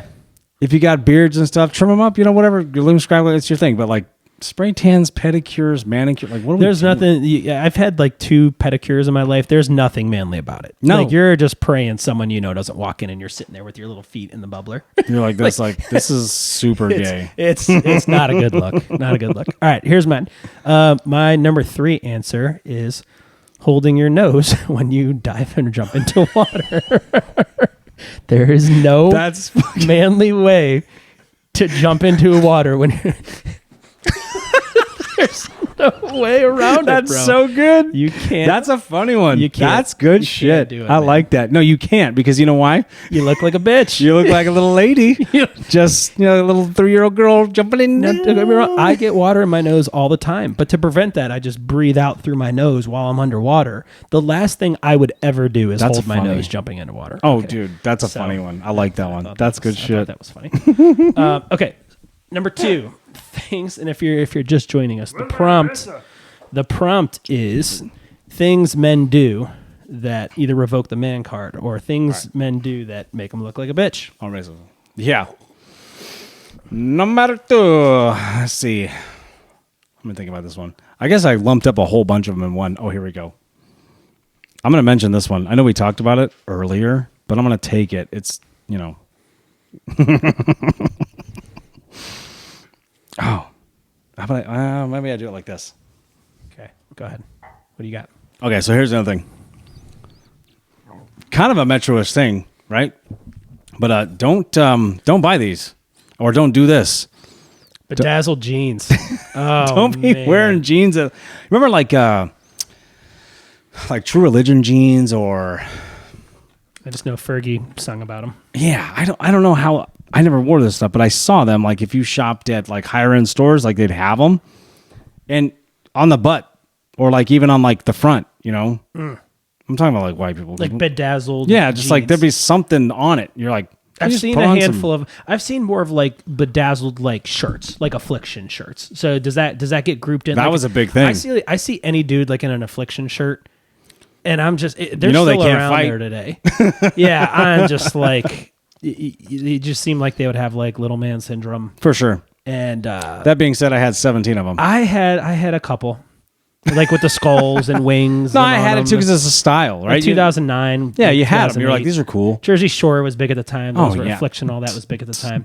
It's one of those things you're just like, yeah, you had it, but this is where you draw the line. Yeah, bedazzled jeans. This is where you draw the line. No way to make that. Dude, I had a boss not years ago, older gentleman at the time. Or something like this, and I was like, "What the fuck is on your? What are you wearing?" And like the whole field, everybody was clowning him. I'm like, can't do just that. respect, especially around the boys. Respect level, down. Yeah, bedazzled man jeans. card instantly revoked. Pretty much. That's what I meant. Go. What do you got, champ? Oh, sorry, DeAndre Hopkins. Owner purchased a small dog, and I'll be the first one to say I have 2 dogs that are very small dogs. But I was married into them. One's a Chihuahua. Like any man that goes out and buys a Chihuahua. Yeah, but you purposely buy the dog. Like you go get a little dog and you want to be like, I'm carrying around the club. I'm talking to you, DeAndre Hopkins, best hands in the league ever. You can't be talking like that. Yeah, I saw that HBO special. Any man that just purchases a dog. Right? Because or a little, and I feel like if you purchase a small dog, you try to dress it up or like give it a sweater. Like that's what I think of. Like you're gonna put it in your purse because that's the next step, right? Yeah, I think any guy who like purchases a small dog, it's just not a good look. No, in front of the other guys. But hey, can I bring my dog? No, because you talk like that, and we're not bringing your dog over here. And it's like I know people out there right now are just like, well, you don't know my dog. You've never met him. Like then you're not invited instantly. No more. Like no, you're not invited. Yeah, can't do it. Man card revoked.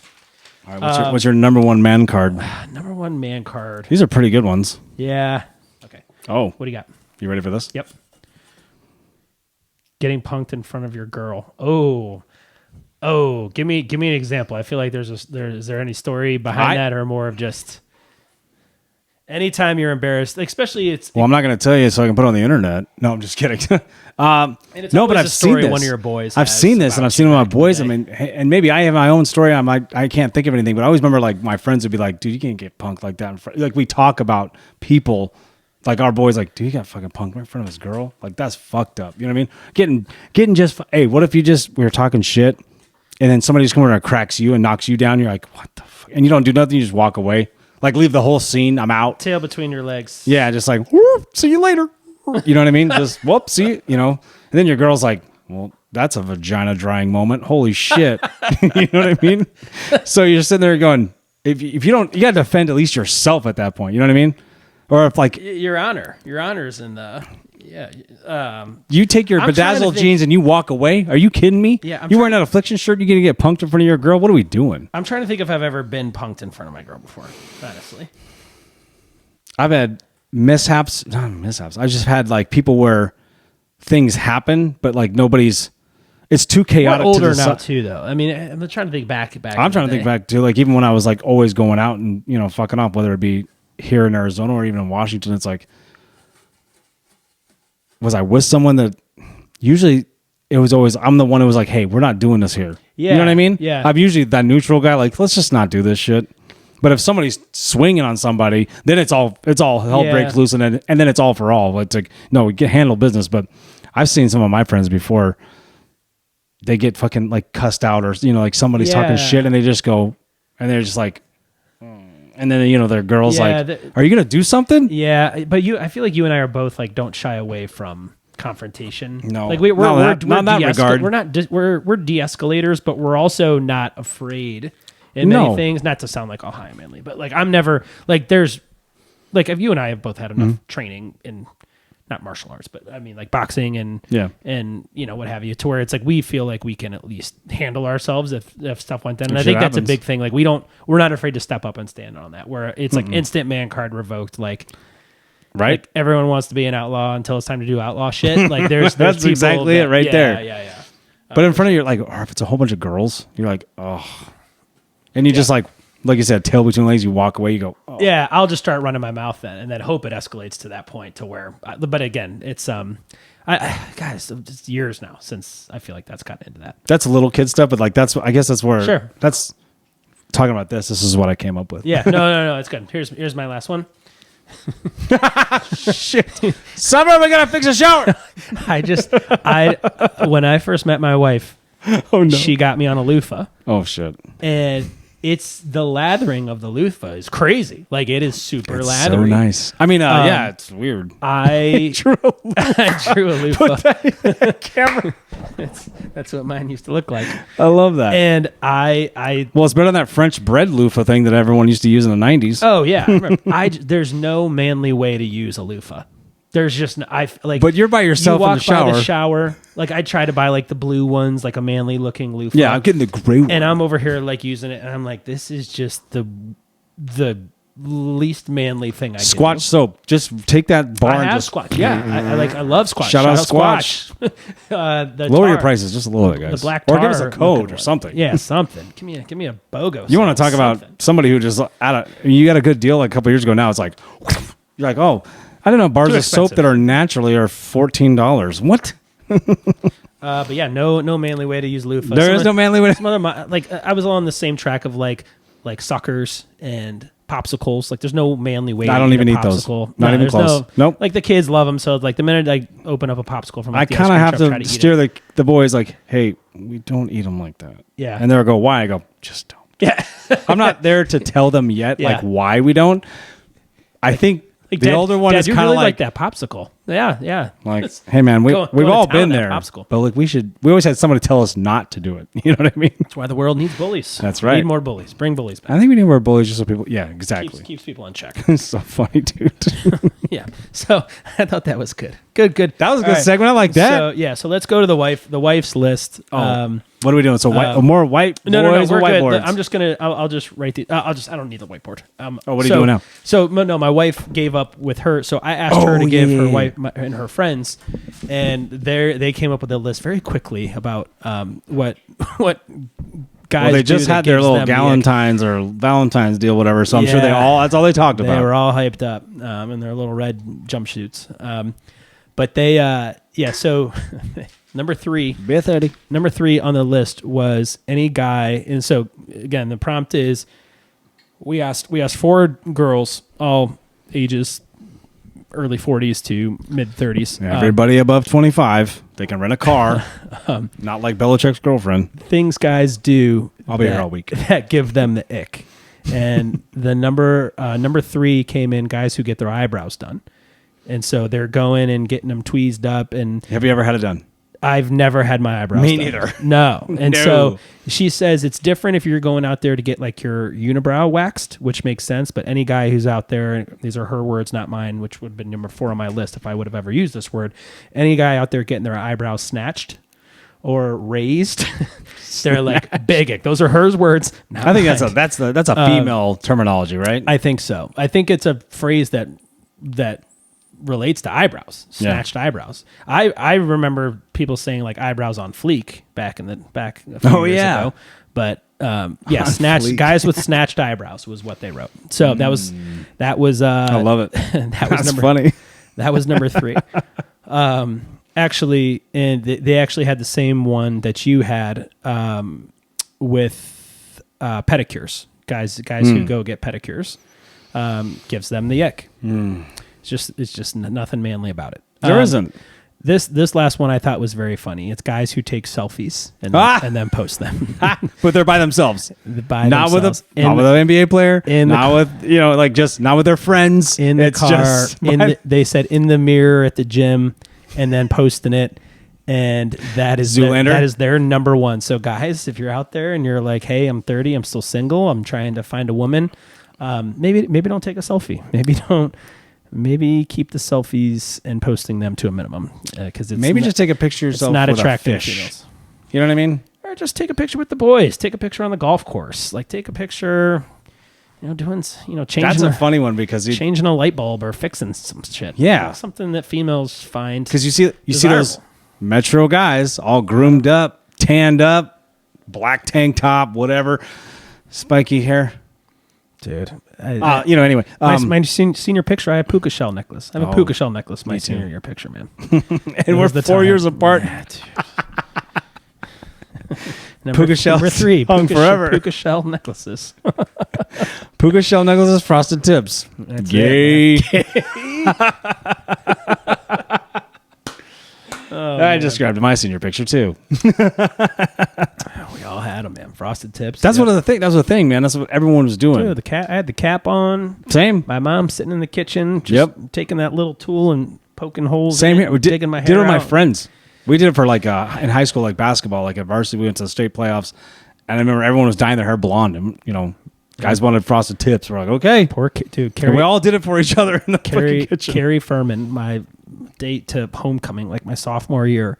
Like I asked her to go and she's like, yep, cool, awesome. I showed up the next day at her doorstep with bleached hair. And it was not a pretty sight. She's just like, oh, you bleached your hair. Did she say that? It was something along those lines. And I felt so terrible. Shit. But it was just like, it was coming into You don't know when you're a kid. You're a kid. Just hormones are flying. Voices are changing. Hair's growing in places you've never seen before. Tanning. You go into the tanning bed by yourself. What a mess. What else we got? We'll go one more segment here. Okay, cool. We're getting a twofer. Yeah. I thought it'd be cool because, again, going back to you and I are the same age. Middle school crushes. that we had celebrity middle school crushes. So, okay, I got you. I'll be honest. I have some honorable mentions that I'll get to later where they're older. They were probably in their 20s or 30s at that time. Right. I mean, and I'm talking, this is probably around 2000 for me. 2000 was probably high school for you. Oh, yeah. I would think. But yeah, I'm in the I gotta late really 90s. Think about this. Late 90s, early 2000s crush that were celebrities that we had. Man, we got to think about something like I think of like when I think of celebrity crush 90s ish, even late 90s, it's like MTV, VH1. You're watching the Grammys, you're watching American Music Awards. See, are you good for you? Because I'm watching like Nickelodeon. Like, but you know what I'm saying? Like Boy Meets World. You know what I mean? Topanga. That was an honorable mention I had. Honest to God, she was on a Topps card just recently. The Allen and Ginter Topps cards. Good for her. She should be. But yeah, it's like one of those ones you're like, yeah. Dude, Topanga was the bomb. So we're gonna go 3, 2, 1 again. Okay. Am I going first? Or you going first this time? What are you doing? You want to switch it up? I'll go first this time. Okay, let's go. Okay, this is number 3. Her name is Larissa Olenek. She was on a show on Nickelodeon called The Secret World of Alex Mack. Oh, I do remember the show. She got some involved reason I can't remember her name or her face. She got involved in some chemical spill. We'll put her face right here. Very, very pretty. We'll put her up here. Larissa Olenek. There she is. Beautiful. Are we putting her up 90s? Like yeah, when? on the show. Yeah, gotcha. Yeah. When I edit this, I just want to make sure. I want to get it like now. Don't put it now because I know. But yeah, could be dangerous. She was on a show where she was involved in some like chemical industrial spill and she could turn into just this like metallic blob of like liquid metal. And I remember the show, but I don't think I ever watched it. Yeah, no, like I said, Nickelodeon, because you were watching like cool things like MTV and. No, I watched Nickelodeon too, like Nick at Night. You know what I mean? Sure. I'm trying to think like 7th, 8th grade. Secret World of Alex. That's when SpongeBob debuted. Was 2000. So if that's any consolation, this was before that. This was probably mid 90s. Secret World of Alex Mack.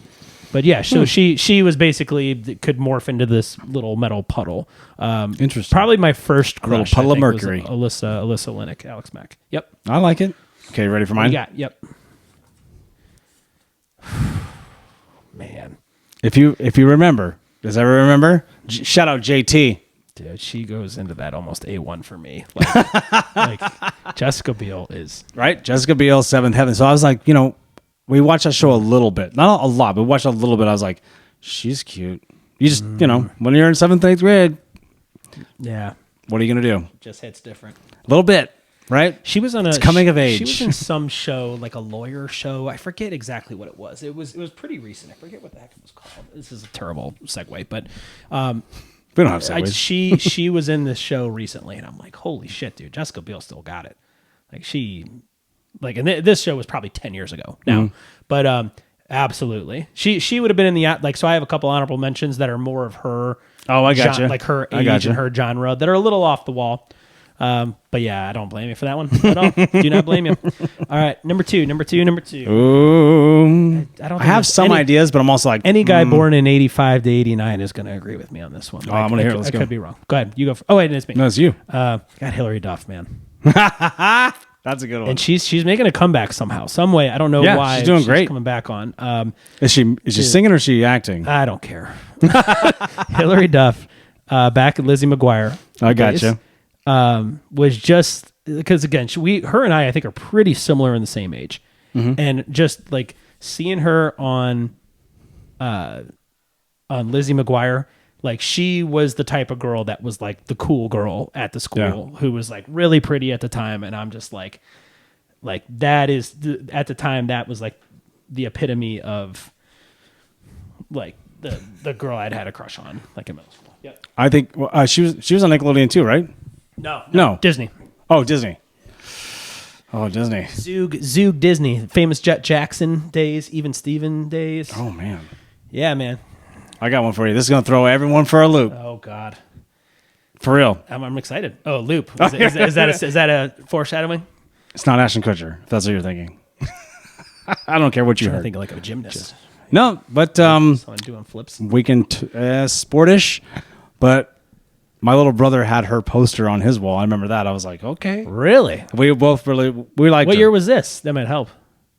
It had to be in the late she 90s. Athlete? I'll give you a hint. Ooh. She dated Nick Van Exel and Kobe Bryant. Not who I'm thinking of. Nope. But do you know who that is? I'm adding another honorable mention now that I know because I just thought of her.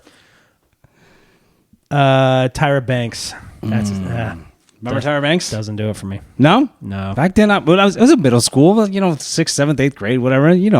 This is the model Tyra Banks. Yeah, am I thinking of like that's what I'm saying? Like Sports Illustrated. Didn't she do like product? Like what was like she did like a model where she was. She like did the judge a TV show where she was a judge on something, but I don't remember 100% though what else she did. I just remember like she was big into so NBA was huge in the 90s, right?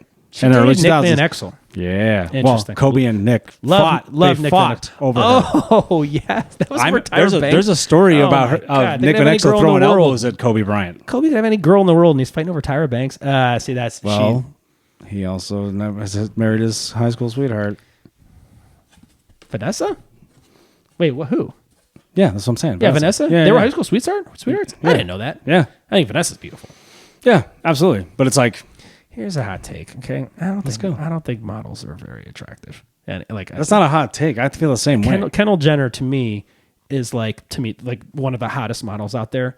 My wife always says like Giselle is like the I don't think it's. I'm sorry, Tom. I apologize, Tom. But at the same time, like you're all right, dude. You'd be fine. Girls are dumbfounded that we don't find like models attractive. I'm not saying they're not attractive, but they're not attractive like you think they think we think they. Does that make sense? And maybe it's just my style. I've never been the kind of guy that was really attracted to like really skinny. Is it time to share? Yeah. Whoa, who's that? Hoku. I don't know who that is. No, it's on my head. It's like a single name person. It's like Seal or Cher. Oh. Her name's Hoku. She shot again. Hilary Duff comes back to Hilary Duff. Hoku. Was same time as Hilary Duff, basically, but there was a show back in the day, a Nickelodeon movie called Snow Day. Oh. And she was the singer of the main song called Another Dumb Blonde. Any guy out there kind of born in that 87 range knows who I'm talking about with Hoku. If you don't know her, look her up. We'll put her picture right here. Here's Hoku. Bam. Stunning. Interesting. Yeah. You'll look her up. You'll or other people don't know who she is and like, dude, that's a shitty answer. So that's not a shitty answer. That's your answer. I think it's great. Childhood crush, man. Yep. I'm sitting there like, I gotta think of who that is. I'm over here rooting for Snow Days so I can watch Snow Day. All right, what do you got? Let me see. Cuba Gooding Jr. No, I'm just kidding. Just kidding. Cuba Gooding. That's such a random. So random. You could have picked any guy in the world. Nate's a really big Cuba Gooding Jr. fan. Not George Clooney, not Brad Pitt. Cuba Gooding Jr. That's such a random guy. He was really hot in radio. So sick. Yeah, radio. Eat your pancakes, radio. That's a come on, coach. Radio made me cry. That might have been the last time I cried was watching radio. Oh, I got you. Oh. Okay, hang on. Man card revoked, cries during move. Oh my God, I forgot my number one. I had a clear-cut number one for things that... We'll go back to... I got to talk about it right now. You. All right. Hold on, let me do it. Okay. Let me do mine, and then... the thing that happened is the reason I even came up with the segment, and I forgot it. Oh my God. Okay, go Sorry, we got you. Go ahead. Ready? Yep. Yasmin Bleeth. I got to look her up. Ooh, actually, she's right here. We're ready. There's her picture right here. I'll put it in your camera. Right, give me the story of Yasmin Bleeth. Just Baywatch. That's all it was. Oh, was she on Baywatch? Yeah. I just remember that. Really? Baywatch is more... I was a little... I think Baywatch was a little before my time. Yeah. So you were probably probably 7th grade during Baywatch, probably in that range, maybe? Yeah. Okay. Something like that. I just remember Pamela Anderson was the only one on Baywatch. I think that I remember the name. Yeah, I just like the brunettes. You know what I'm saying? All right, let's hear this. Let's hear this other one. Let's do honorable mentions real quick. I had I've always had crushes on, believe it or not, like Nev Campbell. That's a good one. Days. Scream. Oh, yeah, great one. That's a great one. Sandra Bullock was always up there for me. Speed. Yeah. Speed, Sandra Bullock. Yep. 1,000%. The Wildcat. Even in Miss Congeniality was fantastic. I got you. And then the other one I just thought of, who was the Salma Hayek was all you gotta do is internet search, guys. Yeah, Salma Hayek in Desperado. Wild Wild West too, with her and Will Smith and Wild Wild West. Fantastic. I said Desperado. Desperado. No, I think that's where it stems from. I think we know the scene. Yeah. But no, the whole reason I thought things that make a man seem unmanly. Yeah. If a dude starts crying, and again, nothing against crying, but crying and then catching your tears in like a tissue or like a paper towel or a Kleenex. Just let him run, dude. You're crying, just let it happen. The reason that's a thing is because, at least from my understanding, is like women have makeup. Yeah. And they can't rub their tears away because it'll smear the makeup. So they soak up the tears with tissue paper or or paper towel. LeBron James comes back to Cleveland a few nights ago. They have a tribute video to him. He starts crying. Fine. Which, by the way, he's had 8 tribute videos in Cleveland. 8 different times. That's how many times he's come back. We're going to do a whole pot on LeBron. He is sitting there crying, and it's like, man, like, this is really hit me. This is emotional. This is awesome. And then out of nowhere, he pulls Kleenex out of like under his chair and starts dabbing his eyes with a tissue. Everything's set up with this guy. I'm like, it's so unauthentic. That's all it is. It is. And it's just, he's trying to play to the moment. And it's like, I almost credit it to like, he just doesn't know how to act normal. He just doesn't. He feels like his entire life, man, this is going on a way different tangent here, but I feel like he just doesn't know how to act normal. And so he tries to act in a way that he thinks he's supposed to act. Yeah. I'm supposed to use these tissues to wipe my tears away. And it's like, no, dude, you fucking let the tears go, man. Let it run, man. Yeah, like it's Super Bowl, they're singing the national anthem, dude starts crying. He's not grabbing tissues and dabbing his Nick Sirianni eyes. just lets the tears fly. Yeah. Who's the guy? No Sean Moreno. Yeah, just opens his eyes and he'd been crying for a minute and open and just like a faucet out of his eyes. And LeBron is just like, number one, it's unmanly. Like, you're using tissues to clear your tears away. And then secondly, just do this with your jersey like everybody else. Yeah. Just like this. Eye hands down. You don't got makeup on, bro. Like, it's like, didn't Luka just have one in Dallas? And they were like, he was like this. He was just like, yeah, come on. Just crazy. So, guys who use tissues to wipe away tears. man card revoked. You're a homo. Sorry, Bron. Not sorry. Love you to death, but man card revoked. Yeah, LeBron will be up there with the greats. That was fun. That was a fun segment, little segment. That's fun as hell. I love that shit. Oh, I love it. Nailed it. Dude, I think we're going to do more of that. That's going to be fun. Yeah. Well, that's going to be a good one. And again, these are the type of things where hit us up, Instagram, TikTok, YouTube, text, or not text. Your camera's right there. Comment on these videos. Send us ideas on things like this that you would like for us to talk about. Topics, rankings, anything like that. Somebody said that, speaking of rankings and questions, somebody had something. Yeah. Mark from Akron, Ohio sent us. Oh, no, we just did it. No. Wait, was it? No. What makes you look like a bitch? Oh, yeah. Or what are things men shouldn't do? That was it. He asked That's kind of the same thing, right? Mark from Akron sent, he's a Cavs fan. He sent in a question asking, what do we think the Cavs trade for DeAndre Hunter away to the Kings for Schroeder and Keon Ellis. I think it's Keon Ellis. Yeah, was his name. And what impact we think that has on the Cavs. It was a very quiet deadline this year. Yeah, nothing. No fire. We ain't gonna talk about it's Super Bowl week. We ain't talking about NBA those yet. Kind of things. Yeah, I can't even start to watch. Shit, that money. Shout out Mark. Mark Cuccifello sent in the questions. So keep those kind of questions coming. We'll love to address them. We'll probably do a segment where it's just like fan questions and NBA. We'll hold off on NBA just until we get to it's Super Bowl week, guys. Fair. Just let us enjoy this. Probably not next episode. It's a celebration, right? Just like we're doing right now. It's like we're celebrating the end of the year. It's season. It's a holiday season. It is a holiday season. It is. NFL playoffs. And I'll stand on business when I say this. Yeah. Monday should be a fucking holiday. It should be. Yeah. It's either that or they just move it to Saturday. No, can we move the game to Saturday? What's the holiday that's right after? Like, there's a holiday, President's Day or some shit like that. There is a holiday where it's on. We have Monday off, and it's just like, why aren't we having the Super Bowl on that Sunday? Yeah, why not? Like, or move it to Saturday. So if you have 2 weeks off, why don't you just shorten it? Move the freaking Super Bowl to Saturday. Wouldn't you? Come on, man. Like, what are we doing? Wouldn't it be great? What are we doing? Because everything's Sunday, right? So it's football on Sunday. So I get the Sunday thing, but please. For the love of God. Just do it to Saturday. You have more than enough time. Do you need an extra day? Do you really need an extra day? Come on, man. There's enough hype around it. It's an event. It's not like they need to worry about people having stuff going on Saturday that would hurt the ratings. Like, the Super Bowl is one of the biggest events of the year. Top 5. They'll watch it. They would watch it on a Tuesday morning if it happened. So I don't know what the hesitation is with it. I'm sure It's always money. It's about money somehow, some way. And it's on NBC this year, guys. Make sure you download Peacock. Is it? Yeah. Interesting. I hope Hawaii it's one of my favorite shows. At Office. Yeah. NBC Universal, GE. No, I'm just kidding. I watch a Peacock. It was NBA on NBC. Yep, that's all on there. Where it should be. It should be. No, and if you get that streaming service, like every time I open up the menu, I'm gonna go watch Office. I go, oh, the Knicks and Lakers are playing. Cool. Mm-hmm. Anyway, Office. Yep. I'm not an NBA guy right now. We'll get into that later. That's later down the road. It's coming. Awesome show. That was fun. Fuck yeah, dude. Super Bowl. Enjoy the Super Bowl, ladies and gentlemen. White boys, whiteboards. Yeah, the white boys with whiteboards. That's fun. We'll rename it, or we'll leave it that. We'll see what happens. If it goes viral for the wrong reasons, we're still going to do it. We don't care. Shout out Hoku. Oh, shout out middle school, period.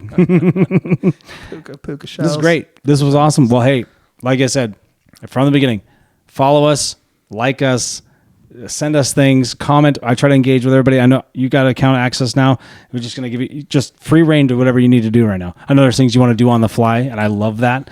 We just couldn't figure it out this week, but we'll figure it out. Figure it out. You just keep going, because I know you're way better at Instagram than I am. So I want you to, kind of handle that part of it. Sure. So, hey, enjoy the Super Bowl. Go Hawks. Go Hawks. Mike, I'll say this. Let the best man win. I was just talking shit the other day. And Astros did cheat. Bye.